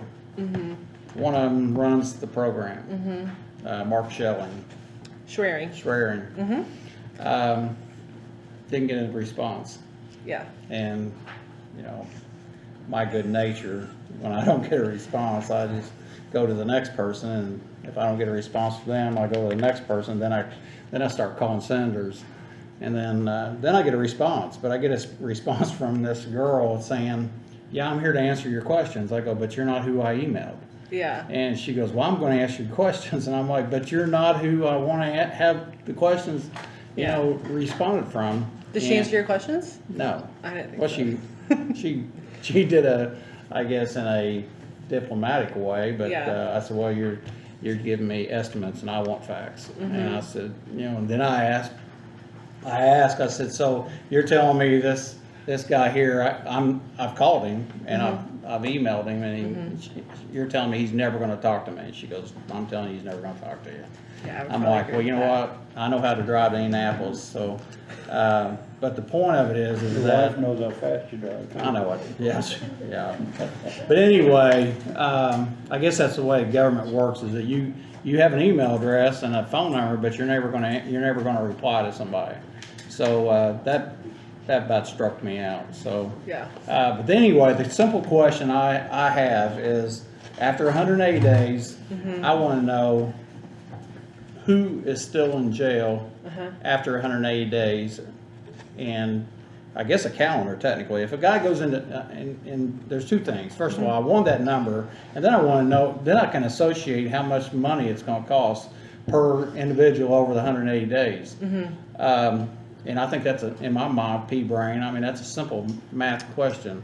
If I know how many people it's going to be, and I know what the cost of the drug is going to be, and I know when they leave jail, what if they're over 180 days and they're still there at 200 days, and it's we're paying for 20 days of drugs. I can't get that answer, and quite honestly, I don't. And here's the other part of this: I don't want to be surprised by a number. Okay. And the flip of that is, I want to know what the number is before I get to that point. Okay. So I would love to have a calendar, and I don't care. I don't need to know a person's name or anything else. I want to know inmate 1 was incarcerated on this day. We'll see how this goes, and you tell me if this gets. I think it's going to make you a little bit happy. Well, So this first page here is a list of the 12 people who are signed up on ADAP, are pending to be signed up because they just got incarcerated for ADAP in the jail right now. So you have inmate 1 through 12. From Walgreens, you get their average monthly price of medications. And then, like for inmate number 1, who's been in there since July 1st of 2020, that's how much Walgreens has, that's how much money their medications has cost since they've been in the jail. So that's first day he walked into jail, or he, she, or what? So I mean, usually how it happens is they come into jail, they. Well, I mean, where I'm going at is booking day is not the 181st day. Right, but usually the within the county's first 30 days, you want to get them on medicine. I get So that. give or take a month. But what I'm saying is that the county's not responsible for anything until 181 days. Technically, yes. Can I just finish and then you ask your questions? Okay. So, that is that inmate number one. That's the total amount their medication has cost since they have been incarcerated. If they receive their medication, you know, like I said, give or take a month. So give or take $4,000. I gave you that for all 12 inmates that are in there. And then added up each total again for their length of stay. So for some inmates that's over a year, for some inmates that's only a couple months. So then you kind of have your total down here. Monthly total average is just under 47,000. Total current amount paid for just these 12 inmates. Now this is just a moment in time. Tomorrow you could get a new inmate. 2 inmates could have left last week. This is just today we're talking about. Today's picture is just under 354,000. All right, next page is basically when we sign somebody up on the ADAP, they get an insurance card, just like you and I carry our United or Anthem card. They get this card here. You can see right there, your plan is IDOH ADAP. That's what we give the jail nurse. That's what we give, there's 6 of them, I'm sorry. There's 6 of them in there over 180 days, if that's what you're counting. That's what we give the jail nurse. That's what the jail gives Walgreens. That's what they give the hospital for their labs. Like, this is their insurance card. So I just wanted to show you where it says like IDOH ADAP on their insurance card. And this is inmate number 3 that we're talking about, just as a reference. This inmate has been in there since July 23rd of last year. And I just want to make it clear for anyone watching, there's no private health information listed. It's all been blacked out, whited out. Yeah. Not a single chance for anything to be violated. And then the next page is, I just highlighted where you show that they have active drug insurance, medical insurance, dental insurance. So as of today, this inmate who's been in there since last July has active ADAP coverage for their drugs and medication and medical services. So even though they say that they don't pay it after 180 days, they're allowing them to have coverage. Oh, I know that. Okay. This is what this page Actually, that was says. part of the stroke I had when they can't tell you. If you're at home and you're on the ADAP program and you get incarcerated, right? They really don't care if you get incarcerated or not, because they're going to pay. They're just going to continue to pay it. Right. And when you're out of jail, they'll just continue to pay it. And that's Right. why I said, boy, I got some hammers I need to sell you, because you're just going to pay anything that somebody sends you. So yeah, it was aggravating. So they don't track it whatsoever. Outside of a nurse that is saying, unless hey, we tell them he's that's exactly right. Right, and like if you see down here, like he was termed. So like we told them he had been in there, so he was termed technically on 6/24/21, and then they told us to reactivate it. So then he had insurance coverage that next month. I get it. So, next page, just a claim example of how much labs could cost if they were paid out of pocket. This is what the insurance costs. So you see Scott Memorial Hospital, that's probably just a viral load. So you want to check viral loads according to infectious disease doctors about once a quarter. So that's basically just saying they want to see how well their medication's working. If their viral load's going down or staying steady, they know their medication's working and they're taking it properly. If it's going up, you know, you probably have like some resistance, or maybe you want to change their medication or figure out something that's going on. So best practice is doing that once a quarter, so 4 times a year. Again, these are just examples, like this person had it done 4 times this year. The last page is what Walgreens sent us back, or sent Nurse Denise back in, I believe, April or May. So that's all of your 2020 scripts and 2021 scripts from Walgreens. So that's just your medication costs. You don't have that page? I'm sorry. No, you left that off. That's what. I'm sorry. Do you have that page that looks like this, Randy? Yeah. No, it's just Mike's. No, Oh, okay. It was plain. it was planned. Sorry. So that shows you from Walgreens. This came from Walgreens. What? So if there were names there, you would see like how many scripts that they got and how much those cost. So the total cost of medications, if not paid by insurance for 2020, would have been $334,870 or we'll say $8. So that's on top of the figure you gave us on the front page. So this is just historical for 2020. And Mike asked me for 2019 and 2018 and they haven't given it to me yet. So I apologize for that. Actually, and I mean, I know you did this and it gets a little closer, but it's still the simple. But I guess it's not simple because nobody's tracking an individual that goes into jail with HIV, so.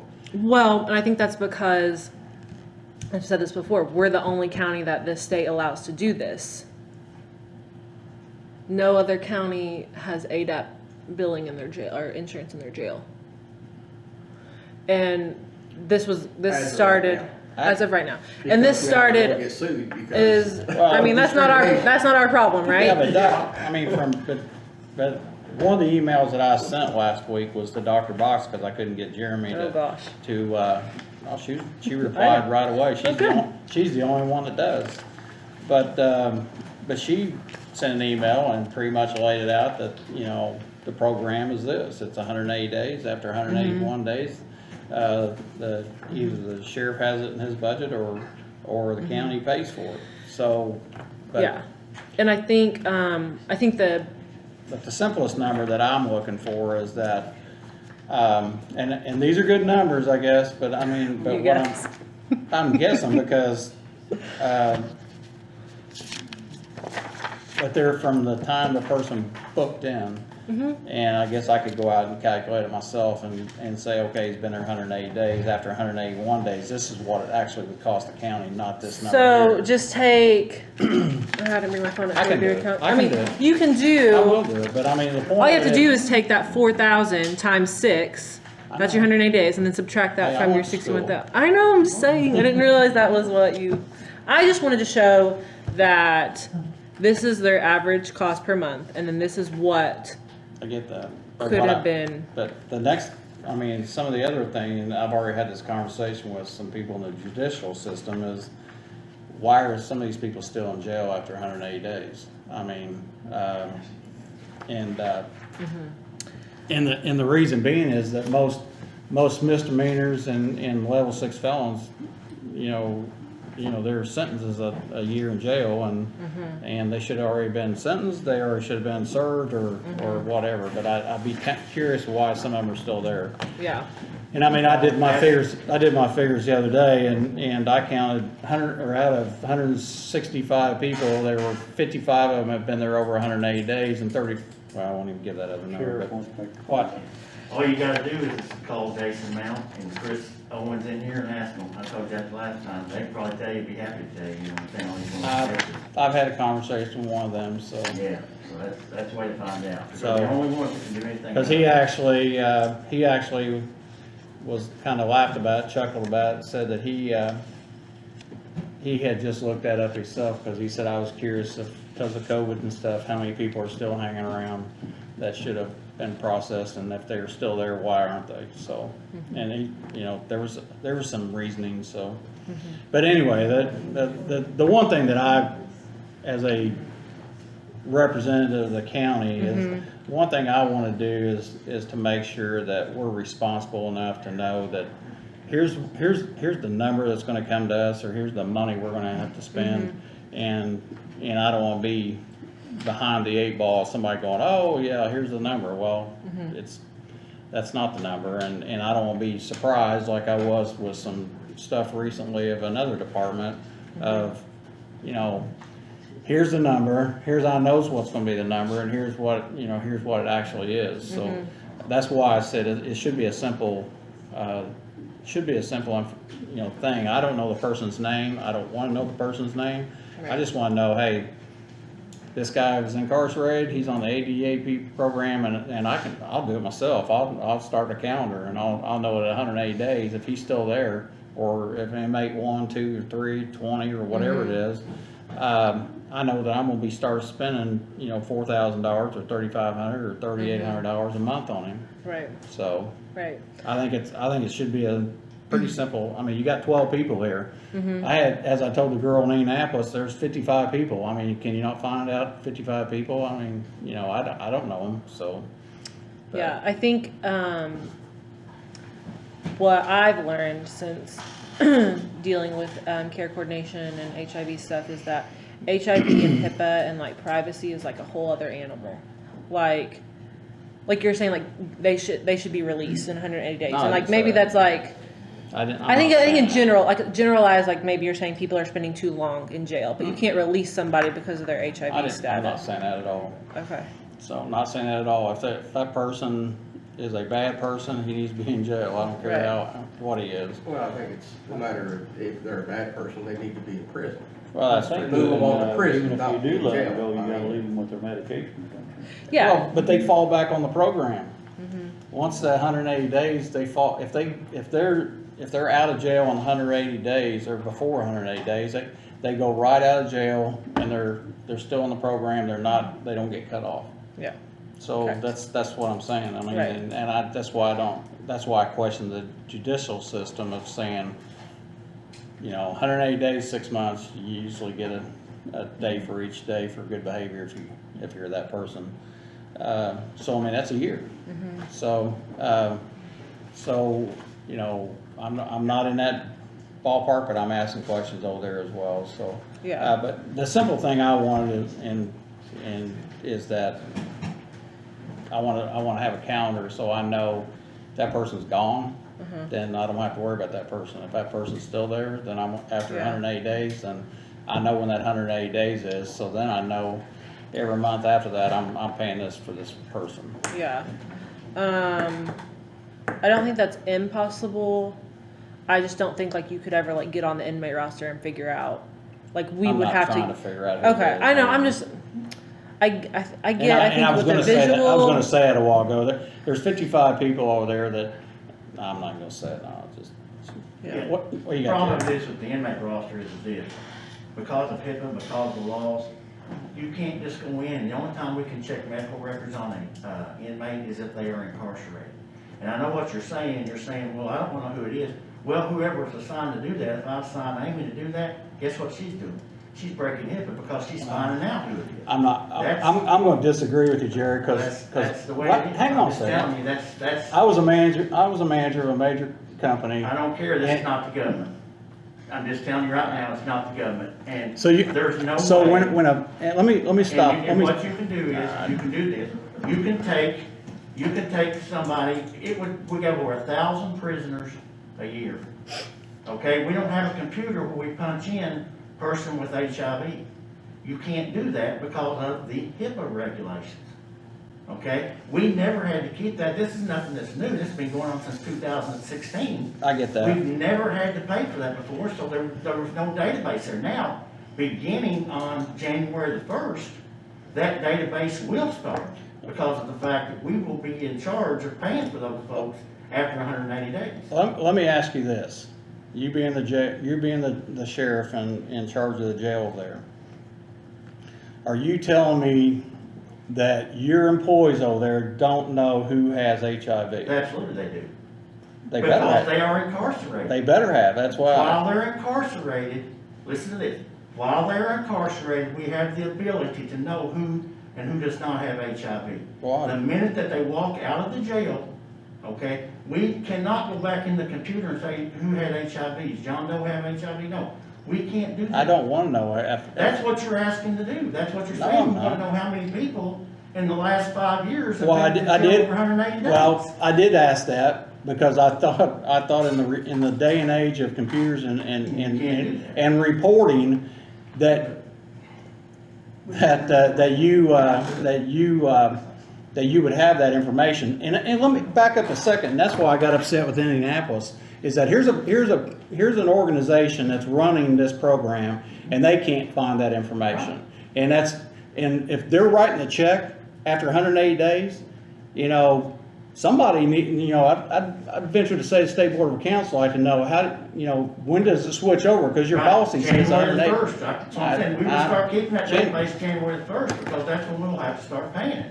Before, it's like I said, they sent. Well, first of all, we're not paying it on January, we're not gonna pay it That's then. when we'll start the database, absolutely, we will. The database will be started January the 1st, okay? It's just simple. There's nobody trying to cheat nobody. There's nobody trying to. Well, play here, games. This let is me tell you, absolutely I can't make here a we go. budget on a wing and a prayer. Well, you can't I have to have facts and I have to have numbers. Raise your voice a little more. Those facts and numbers, because you won't listen. The reason Bull why they won't crap. talk to you at the state health department is because I'm not gonna say why. I know why they won't talk to you, Yeah. because they told me, but I'm not gonna say on camera. Oh, okay? really? Say Yes, it. exactly, I'm Say it. not going to. No, I'm not going to. No. I don't want to put the people in the health department Well- up in Indianapolis, okay? Yeah. The fact of the matter is this, okay? I have to take an estimate of what it's gonna cost us to pay for the bills that we have at the jail.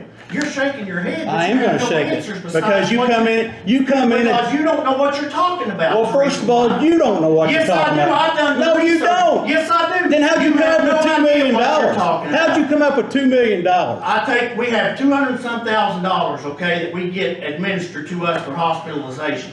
So what I have to do is I have to take an average of the people we have in our jail with HIV. I take the average with the cost that's associated not only with the medications, but we lost $154,000 because of the nurses grant, or the doctor's grant, and we lost $151,000 because of the nurses grant. So that's $300,000 right there just off the top. Now, if I have to pay $54,000 is what the average is there, and I'm averaging 20 people, I've got 6 in there now.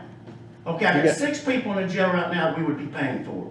Okay? If it's $4,000, just $4,000, that's $24,000 a month. Okay? In 10 months, that's $240,000, Mike. Do the math. There's nobody playing any games. There's nobody trying to do anything. The problem with the fact is this: you're trying to pull numbers and you're trying to make things look like they aren't what they are because of decisions Well, you they're make. not. And it's not going to work. Well, first I of have all, no reason to tell a lie. She has no reason. Nobody in here has a reason to tell a lie. Nobody does. I'm just I telling hope you it that- don't cost us a penny.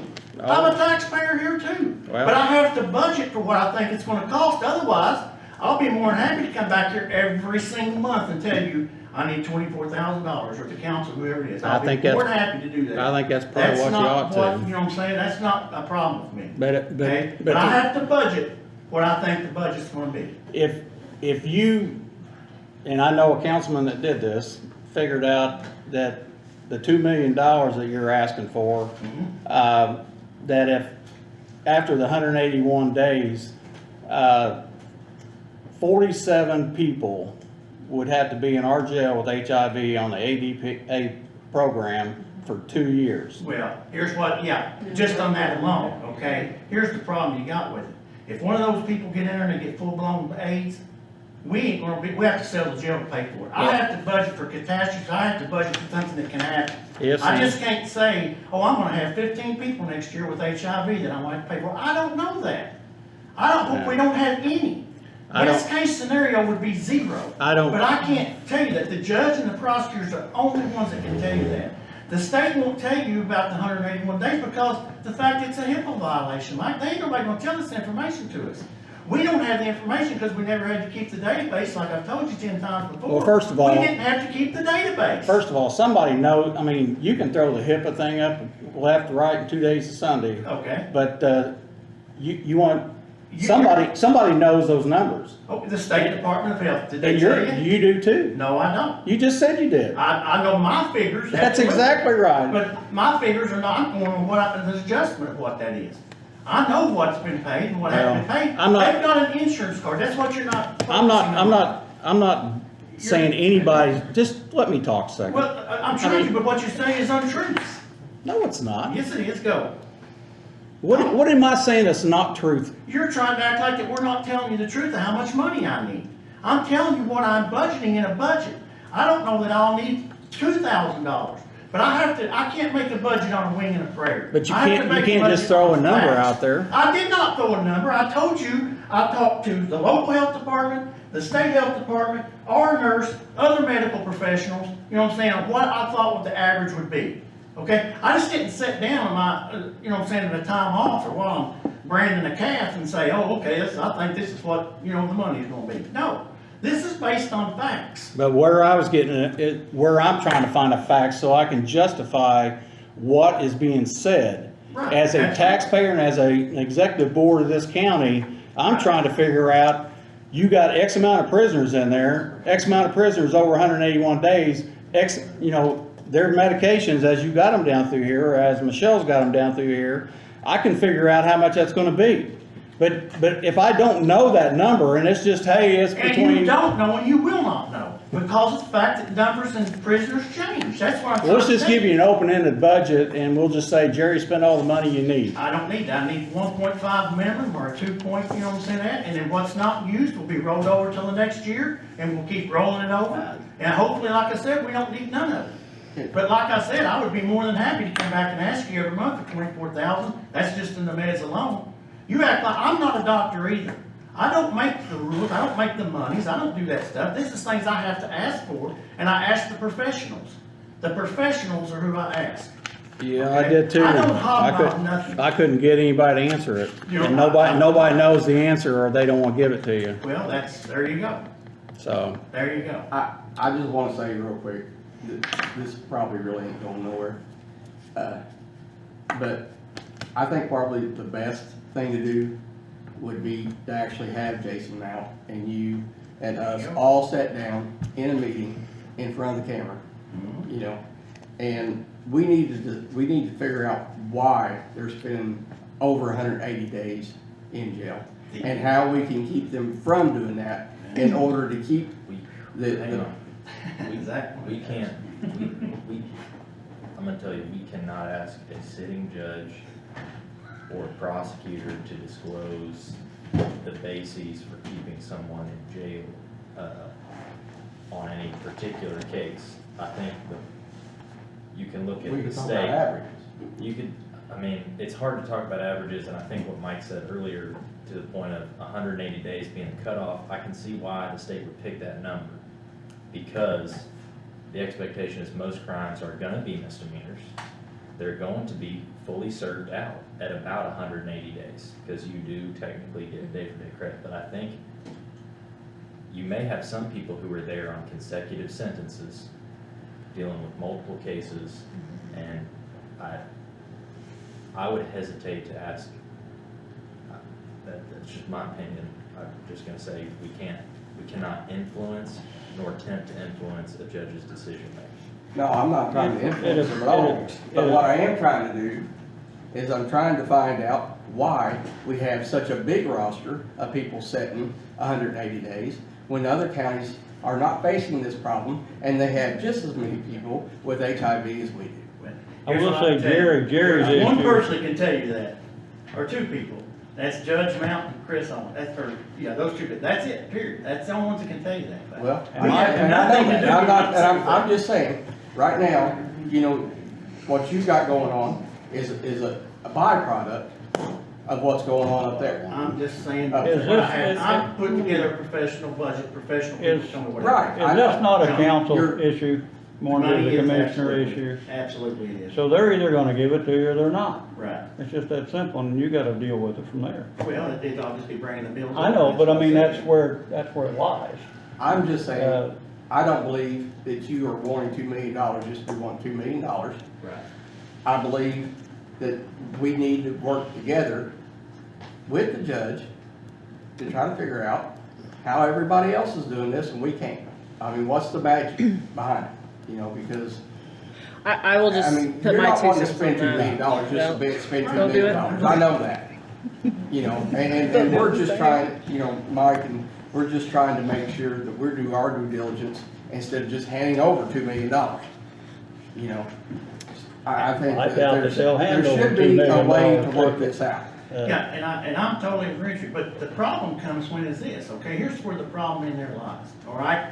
Whenever I come in and give basic facts that I get from Indiana State Department of Health, from our local health department, I just don't sit at night and dream this stuff up. These are numbers that are given to me from the professionals, the ones that administer these things, okay? And I present them, and he sits up there like he is now laughing, so unprofessional, you know what I'm saying? Because it don't go the way he wants it to go. Well, That's Jerry, the bottom line you on it. walked in here during the needle exchange meetings, sitting right here in this chair, Yes, sir. and spouted off facts and figures and all this other stuff. Yes. But when I asked for, never mind. I'll just No, go ahead, ask me no. right now. I'm going to end the Well, conversation. you need to end it so. because you're gonna lose it. Well, You're That's wrong, exactly- buddy. No, you're wrong. You're wrong. Quit Mike. acting like you're going to strong arm me. You ain't nobody gonna you're the one that's tried to strong arm bull people. crap. And you ain't gonna strong arm me. No, you're not. Because it's not gonna happen. Well, I'm The bottom not. line on this, I'm giving you professional No, you're numbers. not. I'm sick and tired of you sitting there No, acting you're like I'm not. lying. No, you're not. Because I'm not calling you a I don't liar. have to lie. I'm not calling I've you. got the facts. I've got the facts. All right, let's stop this. My God. All right, you got anything else, ma'am? No. That's a good answer. You didn't want that out of here. Go home I with the mean- baby.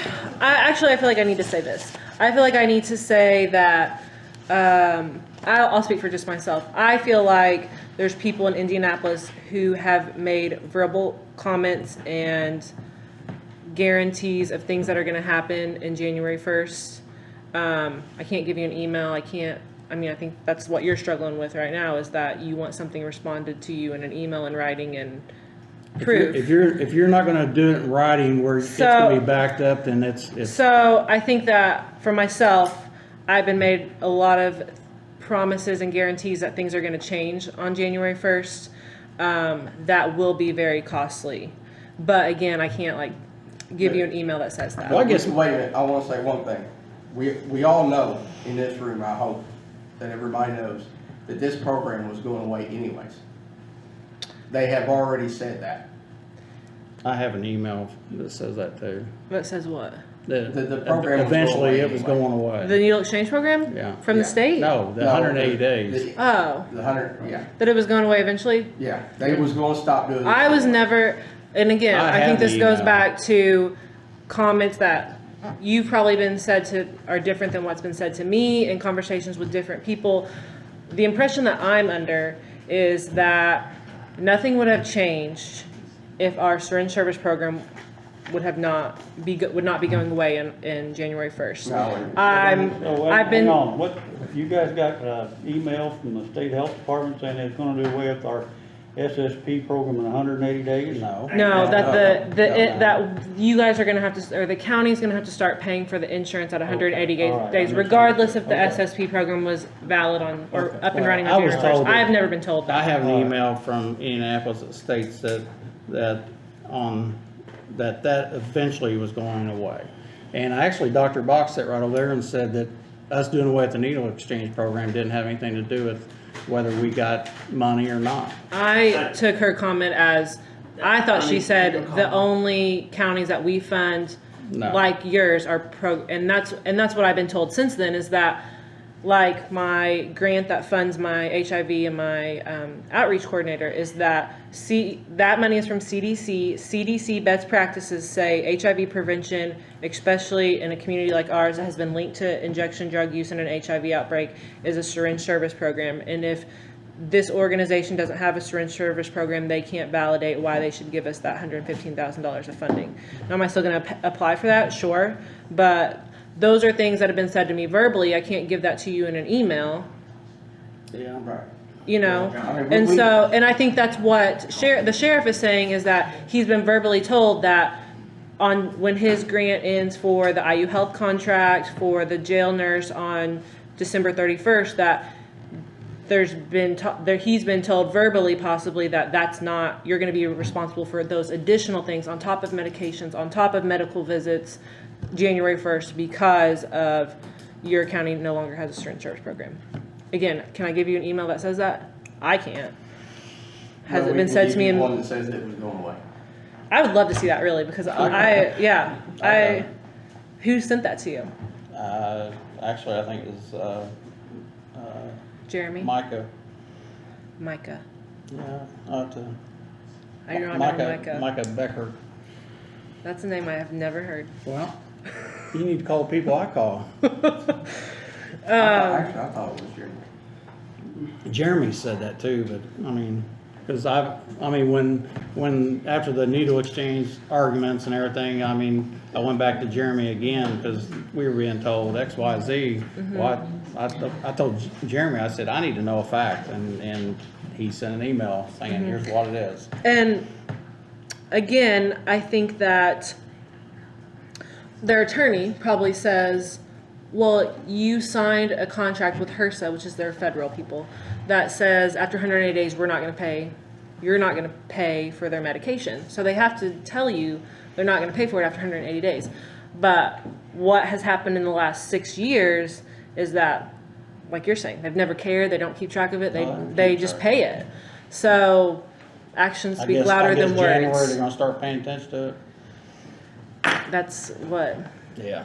I mean, that's just what verbally. Well, first of all, I don't like somebody, if somebody said that to you or said it to the sheriff, Yes. I don't like that kind of stuff, because that's almost like saying, well, if you don't do this, I'm not gonna do this. Well- And that's just, I mean, also, if somebody's doing that, you gotta realize that that's a really wrong way to do the other counties in Indiana.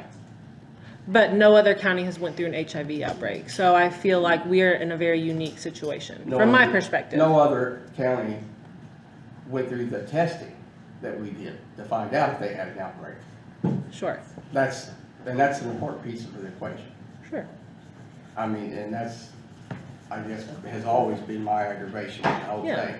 You know, if you're the only one testing, and you've got people coming from out of the county and everything else to be tested, yeah, your number's gonna blow right up, and you're gonna look like crazy.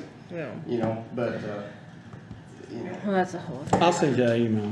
I would appreciate that. I've never heard of Micah, but if it's from somebody on Jeremy's team, that would be. She's a I think legislature. we just need to get to the point Liaison. about how do we keep from spending the $2 million? That's what we need to work on. Yeah, and I don't know. So. Thank you. You're welcome. Does that, I know it doesn't like suffice your. It's fine. but I'm not gonna get what I want. So. Okay. Well, if you have any more questions, you know. All right, appreciate it. Thank you, guys. Thank you for all the research. Thank you. Took Took a lot of time. Call for me. Huh? Thanks for handling the. Yes, you're welcome. Josh. Yeah. You sure you wanna come up here? Do I have to? No. Go ahead. See you. What do you want? What, money? Yeah. Alright, so I've had, I was gonna have, some actual roofing, this is part of the roofing part. Speaking For of, the before we court. start, after the hard rains the other day, we had everybody getting flooded again? Oh, yeah. Okay. I've got judges Well, calling me with water leaking through So there. until we move on to replacing the whole roof, can we get somebody here to patch wherever it's leaking? I mean, there's nail holes showing all through there. I mean, So literally it's- every run, there's a nail hole. Like, you know how the shingles overlap? Mm-hmm. So instead of the nails being up and under the lap, it would be below it in some spots. I mean, it's just various down through there. I mean, I could get up So, there I mean, with but- caulking all day or whatever, silicone or whatever all day and roofing stuff and put in spots, but I'm never gonna get all of Basically, them. throwing it in behind the felt and run it off, and you can't. Oh yeah, there's nail holes that are popped up through there. Somebody working on it, new roof. I don't know. I mean, until I get it, we talked about it earlier. I'm under the 150,000. You think so, even on the steel? Yeah. Okay, so I guess.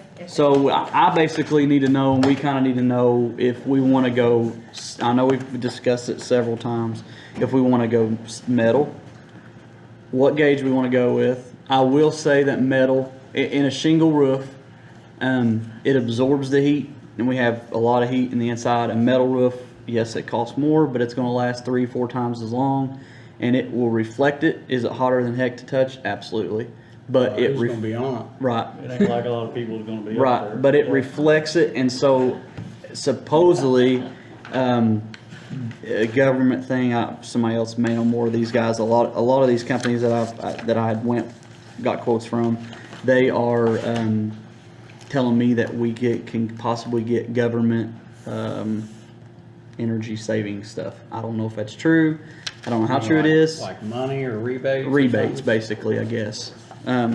So one of them actually dropped this off because, like I said, they were going to be here. This was from one of them.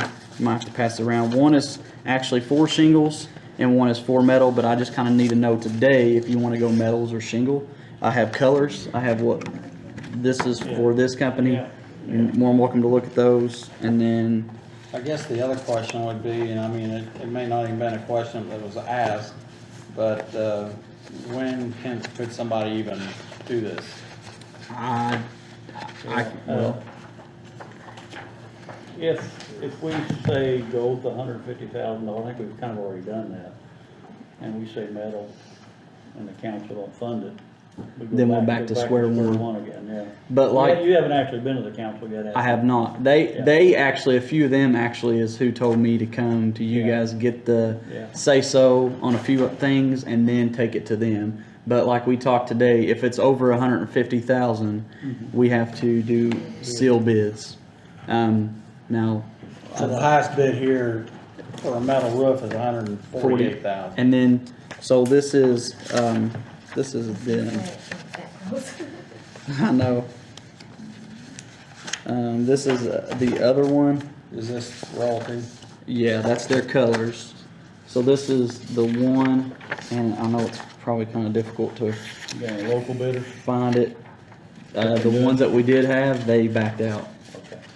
3 of them It's backed gonna out. be an OSHA situation. Yeah, and I think that's why it's so much so on this back page. Yeah. They're out of Louisville, but on their back page, I've seen their work, but that's theirs as well. So it's very, What about the people very. over in Madison? Did you look for them? I had Exterior Pro, but they never got back to me again. I tried. This one is there. Right. That's even closer. Yeah. And that's the. Why they putting ice shield on the, at the end of the room? Why did they or didn't they? They not. They did. Yeah, they did. Now, they got 6,500 Install ice and water shield in valve. It's on. on, it's in there. It's on it. Actually, I read it. Yeah, it's on it. Just in valve. Have you got somebody you You prefer? should have one in the room. I don't. I'll be honest. Who threw that number? Who threw that No, I'm number? talking about, Who threw that number, 148,000? I'm talking about, Who threw it out? Yeah. No, who gave you that? But it's both of them. install ice. and Both of them are water right at shield in about the valve. same. Talking about. So how this ice and this water is American gets up Roofers underneath the roof out of and comes Louisville. back. This is a lot. This is work that they've done. I thought you were talking about those things that sit down there. There's a little pipe that keeps somebody from getting hit. Yeah. No, It's- That Get you from taking your head off. that one is this company. So is it the same, is it the same gauge of steel, I guess? These two are the same exact gauge. And then I Did you have ever get rid who Lindsay? he told me no. Did he? More than one more? I guess. And it may be the same thing. It may be the whole OSHA. I don't know about the color, I mean, Yeah. Yeah, that could be that'd be, a lot of people have different. put a opinions survey up about that. Yeah. So this is this one, and you'll see the difference. And I think that's a thinner gauge metal. And 24 versus 26. Yeah, it's a thinner gauge metal. And I'm not sure on their OSHA. That's not even close. That's what's kind of odd to me. I remember that, that's the one that came in last time. Yeah. The one we added this time was these guys, and I'd have to question that. these guys I wasn't, but this guy has been very, very. His name's George. He's been very, very helpful, and Jared from the other one has been very helpful. But those two are those two are the best quality that I've seen, and they are very, very on. Like they've called me and messaged me for the past 2 weeks. Now you're talking about royalty? Royalty and the American. Well, I don't know the other one, I know Royalty and I know Lions too. Lions put the roof on my house, but. And I I've will. had Royalty do mine. I will say Shavers was supposed to get back with me. I don't know if he will ever get cleared up. He is completely booked. But these guys have been on me, you know, messaging me nonstop, calling me. On the job. That or they're just, it's a government thing, maybe. I don't know. What the hell, was it a black roof now? Yeah, it's black shingles.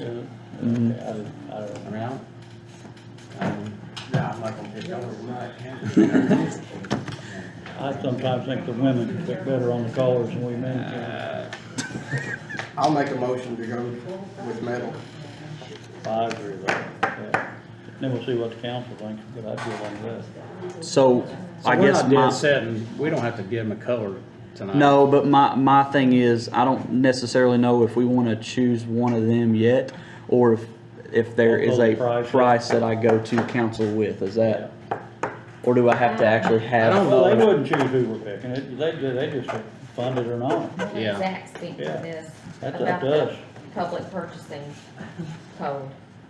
So, I mean, you said one of those bid was 148,000?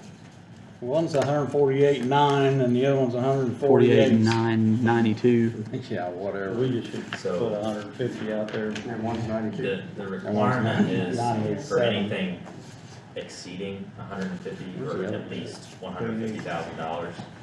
Is there another? But I don't know. that's section A. There's of this that- one.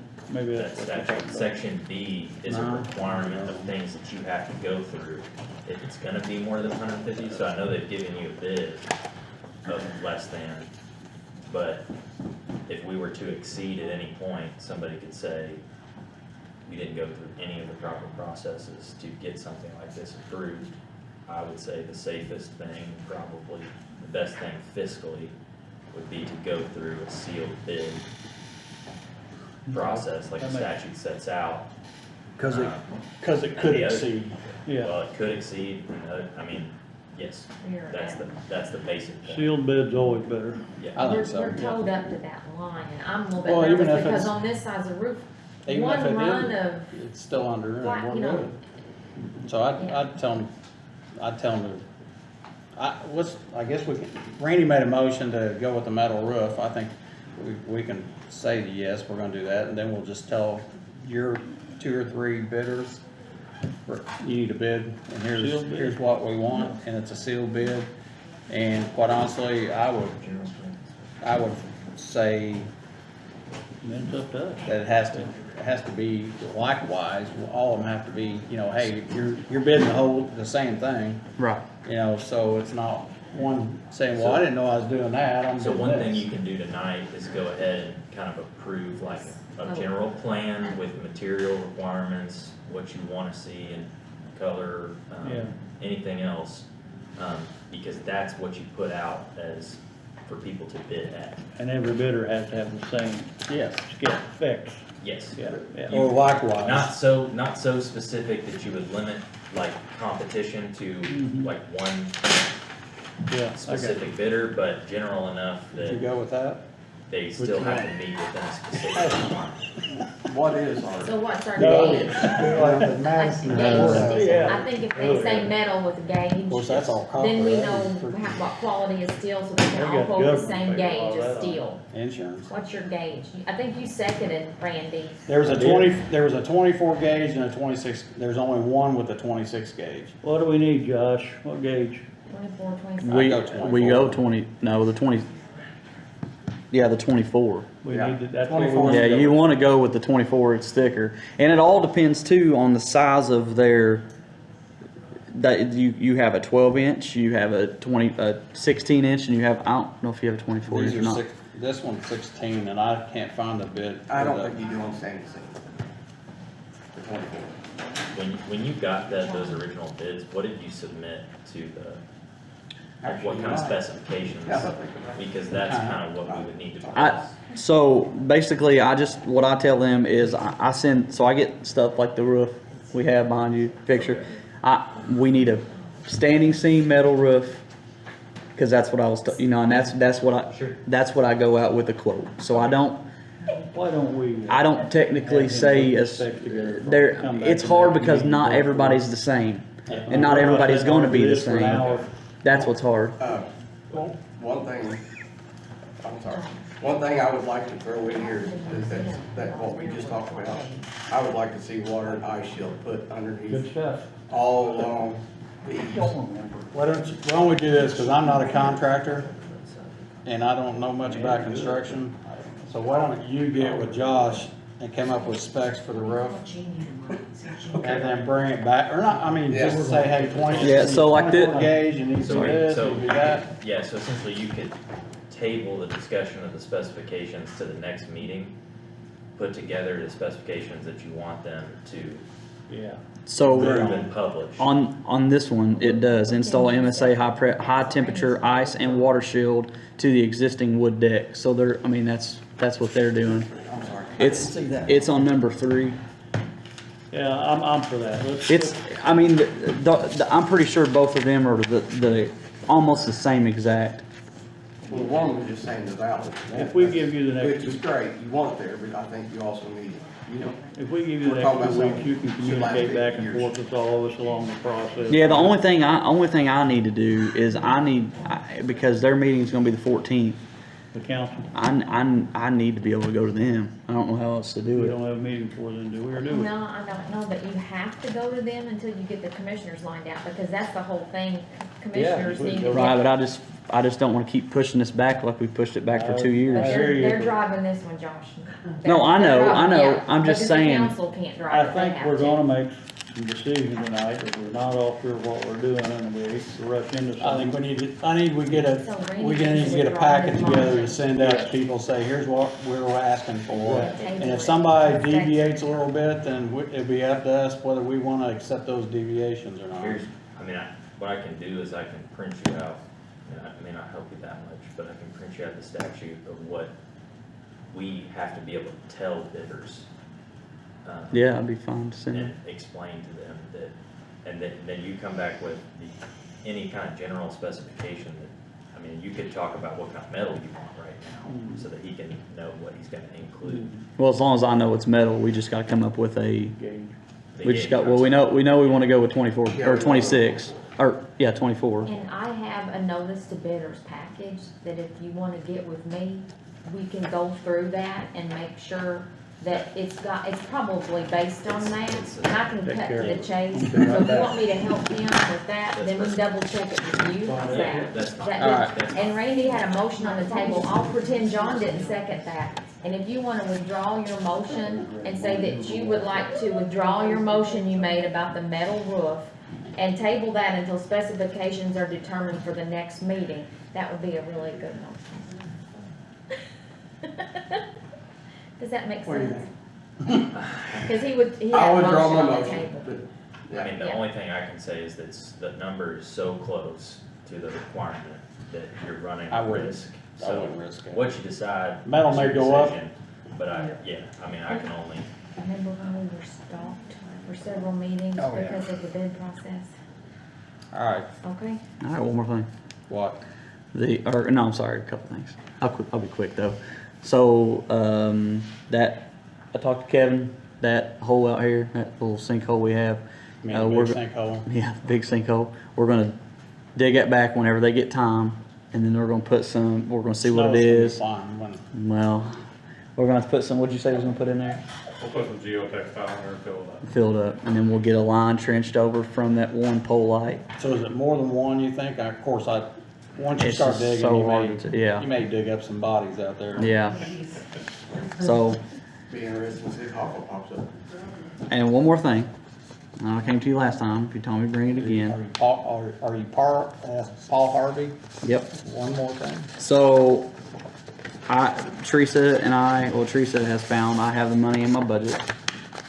This is decommissioned. Oh, yeah. You saw it, haven't you? The frame on that.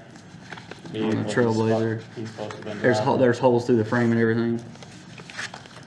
So I have the money in my Like budget. Kevin said, he'd drive it. That's all right.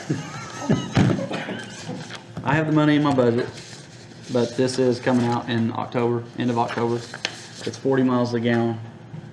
It's a hybrid truck, but I have it in my budget. I just got to go to council, and I'm trying to do. So, I I'm guess trying to my do at the question end is, of Do the. you have it you have in your budget to pay for it all, or are you Yes. buying it on a lease program? or- Teresa said it's best to buy it on a, I don't know about the lease yet on that, but we will get discounts from that. That's just a price that I did online that they told me to do. That's not government price. That is not government price, but it will be lower than that. What is it? It is a 2022 Ford Maverick. I know. Oh, I waited till you left. Oh, good. Oh, you're on a new vehicle again. Well, hold on. And that's a truck. Yes, Okay. but it's 40 miles a gallon. I have it in my budget. This one is decommissioned. That's the Trailblazer I've been driving. I don't know if you saw that or not. Hole through the frame. He's gonna give it to the commissioners for us to drive. Yep. Yeah. You can have it first. But anyways, I have it in my budget. Me and Teresa talked about it. And we think it'd be best to try and get it, but before the end of the year, so we can use this year's budget. Who you buying it from? There's a couple different ones, but Carriage Ford in Madison or in Clarksville has been the best so far to get with. I just have to go to council and see if I can get Check approval with for Field it. Stress before you do that. I will, absolutely. I just want to get approval Wasn't that again. from John Jones that didn't? They don't have those. I mean, that's a 40 mile to the gallon Have truck. Something you could use. Not that price. You can't even buy a Kia for that. Yeah, I mean, not with that price. Gosh, you're wearing me down, you know that, don't you? Hey, I'm getting rid of a vehicle and it's Yeah, gonna I be know, off the yeah. insurance. I know. I mean, I may add one, but I just need to go to Every day I council. sat if around and I possible. took a list and looked at all the vehicles I got, and said, gotta get rid of some, then we gotta get another one. But I'm racking up mileage checks right now. Oh. You got money in your budget. I do, yeah. For this We year? moved it, yeah, we was looking at it. I just gotta go to council. Will you after the Teresa. roofing job? I'll tell you one thing, you're persistent. Hey, I don't normally been come and doing ask, this for a I year don't now. normally come and ask for anything. Every month. Well, no. What, just when I do come, I ask for a lot. And what was? or that's That's not the, it's 21, okay. 21 something. So have they even started making these? Yeah, but they don't come out in October, end They of got the October. chip and all that stuff they need. I guess. I've spoke to several of the salespeople and they're adamant that it's So what's a hybrid engine? just Is it's it a 40 electric miles or a is gallon. It pretty much, yeah. It starts at Mine does that too. You're talking flat out purchase, you're not Yeah. talking rental agreements and all that stuff. Well, I tell you what, I would do it if you take the AM radio out of it and the power windows. But the closer. Is it all? He's choking. So you wouldn't even really have to go to the counter, you gotta transfer some I just money have to transfer some money. I just need to get approval. Out of 21. Yeah, so I can pay for it out of 21s and so not Okay, going it's to not in 22s. 22's budget. Mm. It's called, it's just the 21. Because we already have the- Transfer and purchase. We have the 6,000 in the vehicle Okay, that you line. had from the prior Yeah, plans. yes. Oh, okay, so then you've got enough left in Yep. your budget in 21 to buy this when they. Yes. When it gets to this. Yes. Now, give us a long story now about why you need this. Well, I'm racking up mileage on my vehicle. Okay, come and give me and- that's something. And I'm going to building and it's just wear and tear on mine. How I mean, much, I got a question. How much, because I asked this when we were thinking about doing this for the prosecutor. How much mileage are you turning in? I got it on my computer printouts, but An average? I don't know, 150, 200 miles every 2 weeks. I think that right there, that's probably justifies it. We still gotta buy gas. Yep, still. Yeah, but I pay for the gas and then I get reimbursed through the mileage. 40 cents a mile. 40 cents a mile. And that ain't nothing. And this gets how many miles per gallon? 40. What kind of engine it's got again? Hybrid 2. Chinese. You Yeah, still have your Rex card. I do, but I can't use it. I just have it. You just, If- because you don't Cause have a I, county vehicle. What are you driving Gas now, up. Ron? yeah, Yeah, but you still have an active Rex card. yes, Okay, yes, good. yes. That's what Mandy asked me last time, cause she was like, how you turning in miles? I said, well, I had to buy fuel for the Trailblazer when I took it up there and then realized it was down. Which, speaking of the Trailblazer, I don't think we need, if if that goes to auction, which it will, it needs to be, I don't think we need to sell it. Needs to be crushed. Yeah, parts. We don't. Scrap. I won't be honest with you, I don't know how to tell you no, you know, if we sit here and say that the sheriff can have 50 vehicles, I don't know how I can sit here and tell you, you know, you can't have any, I know that. so. I'm gonna say yeah. I'm gonna say this, and this is my second term of being a commissioner, and it's not the first time you walked in here telling us that you need the vehicle. And there's a lot of people in our county government that has a vehicle, probably don't need to have one. And you, like Andrew, travel all over this county running errands and stuff for here and picking up stuff and everything else. And I think you need a vehicle. And quite honestly, I would have been like John when you came last time with a $38,000 vehicle or a $28,000 vehicle or a $30,000 vehicle, and I just couldn't see it. Back in the day, trucks didn't cost that much, and you could buy a truck for everybody. But now you can't find a used one. Now you can't buy a used one for $35,000. I mean, which is crazy. But I know you need a vehicle, and I'm gonna be honest. If you're out there in your personal vehicle and you have a wreck and you get hurt, or you got somebody with you from the county and you get hurt, then that's bad on you. It's gonna hit your insurance, and then you know we're the responsible party because we're asking you to go do something. So I've tried to find you a vehicle. We tried to find you a piece of junk, and it didn't work out. You pulled the hood and looked underneath the. You want me to second it or you want to? I'm gonna second it. All right, I'll make it unanimous.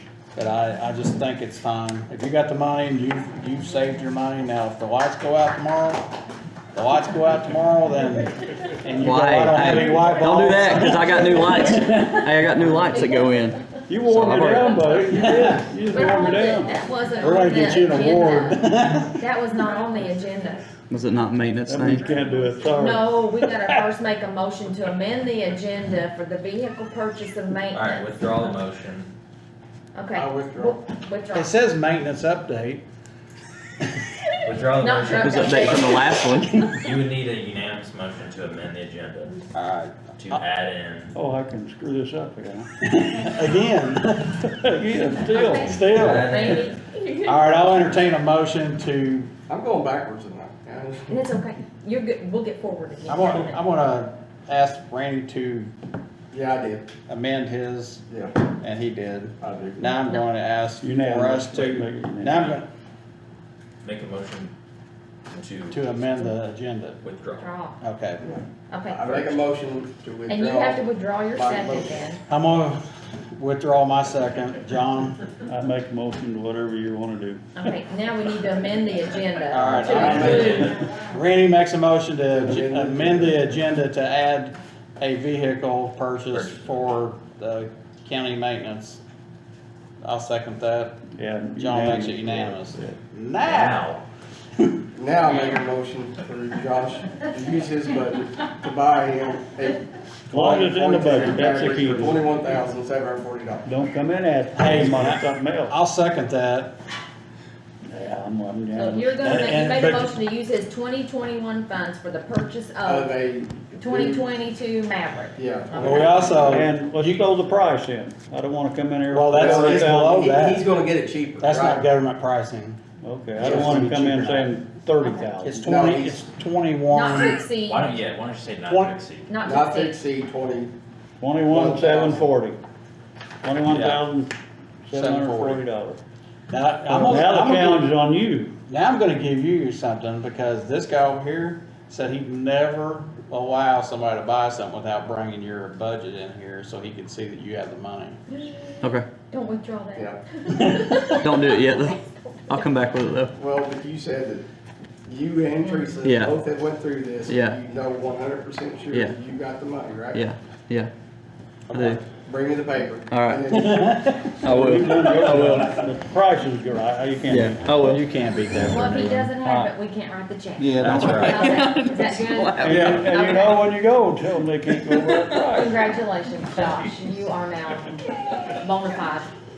Okay, Bona fide. authentic, genuine. We've known that for a long time. What do you want? You gotta park that behind the jail, you know that, right? With the keys in it. Actually, I prefer, can you, never mind, we'll talk about it later. Just text me. No, actually, what I was getting at is that I don't like it when we have county vehicles and we have a garage or something that they could pull in and be in and not be vandalized or whatever. Utilize the garage. Utilize, if you have a place to get in and out of the weather or whatever, get it in and out of the dang weather, so. Utilize the garage over there, cause all this junk. We ain't had an auction. Uh-oh. That's not on the agenda either. Anyway, Yes, all right, I'd like to get home for You got what you wanted, let's go on. I'm gonna. Kyle, what you got? You've been here all night. So right now we have, I believe it's a 2017 Demir's ambulance. It's no longer certified by the state. It's been sitting the past almost year out behind our station. The box is no longer on the frame. Crossroads is who built that ambulance. That's a, That's the one we still haven't got. no, that's the one that's sitting out back now. So they built that one. Yeah, they built that one also. So we have one that's still being built by them. They're back order on the paint. They will give us a $9,000 credit on the new ambulance if we trade this one into them. Sold. I reached out to Osage, who we bought the other ambulances from. They're not really interested since they didn't make that ambulance. They don't really deal with that, the Demirs. And so Crossroads was like, hey, we'll give you $9,000 for it. I have it in the email. All we're doing is using it for storage. No, it's just sitting there Not going to even waste, done waiting now for with it. somebody to Did you cut the say the Cadillac box converter. wasn't even attached to the frame? That's what they told us, is the box was no longer attached to the frame. Because they were going to give it over to EMA, and it was going to cost more for him to fix it than to keep it. And so then they're offering us $9,000. It'll bring our total of what we owe on the new ambulance that's supposed to have been here last month. That'll come in October now. From $104,000, take $9,000 off of it. So we have the money to pay for that thing now. We had money to pay for it. We have 105 in CARES left. 104 of it was going to go to pay for it. Now we'll have the additional, so we'll have right at 10,000 in CARES left. All right.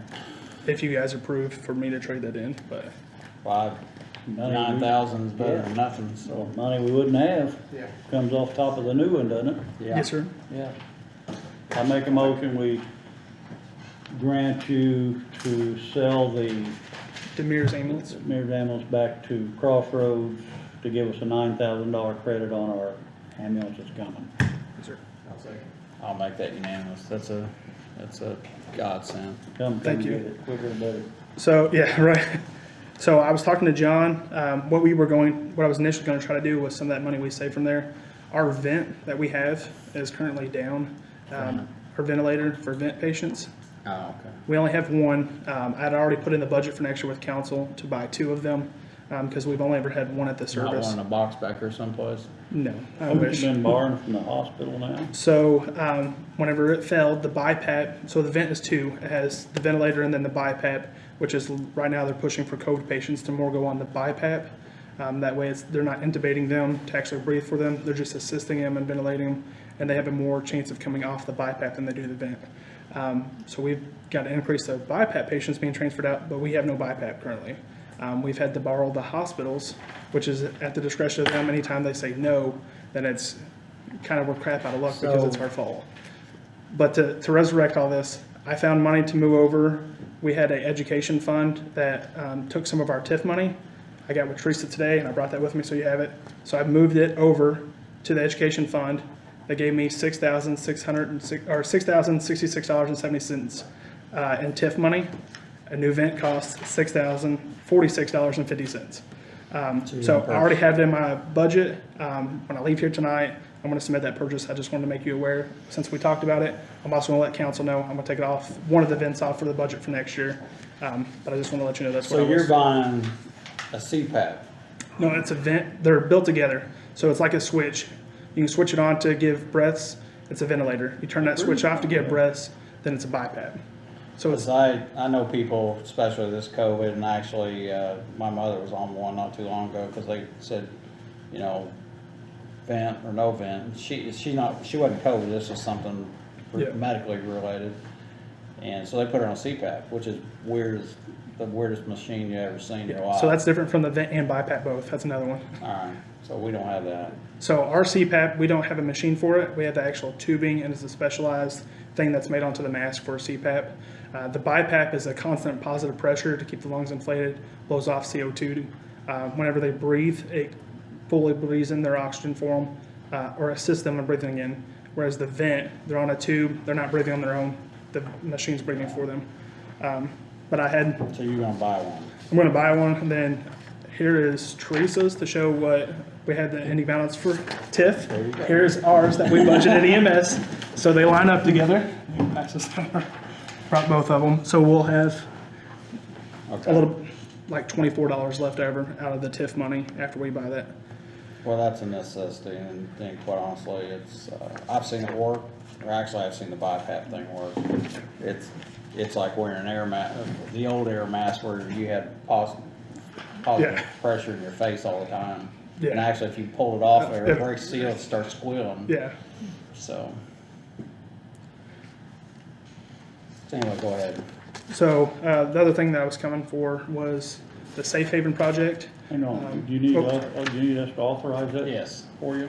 Before we go to the next If thing? he's got the money. Yeah, I don't believe so. I just had to, I was just doing it as a courtesy since I told you about it. Well, And we were talked looking about it, I think it's And a we were good looking for idea. money. Well, I found money in my own budget instead of having to try to get it elsewhere.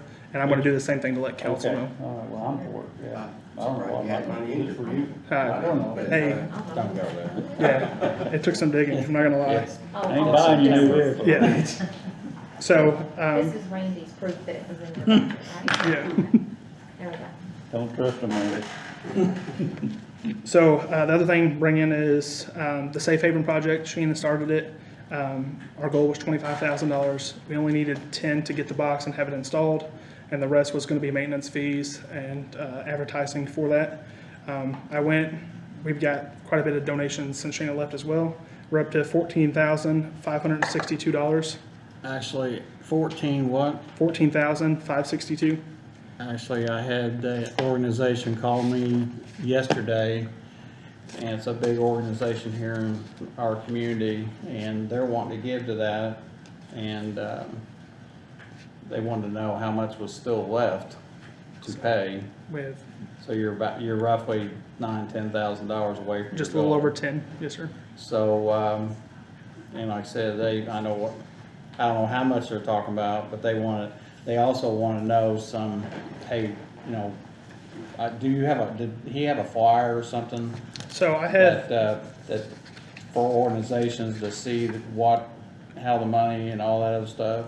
so I have stuff that I can give them. I'm not for sure what he was giving out. I have stuff that I can give them that I took when I done for the Kiwanis and Knights of Columbus to get their I'll be donation. honest, it's the Lions Club, because Okay. they're wanting to Okay. give to it, but they want to know the particulars, so. Okay, yeah, I'll get with Tammy Davis's husband, I think is on the Lions Club. So. Well, there's a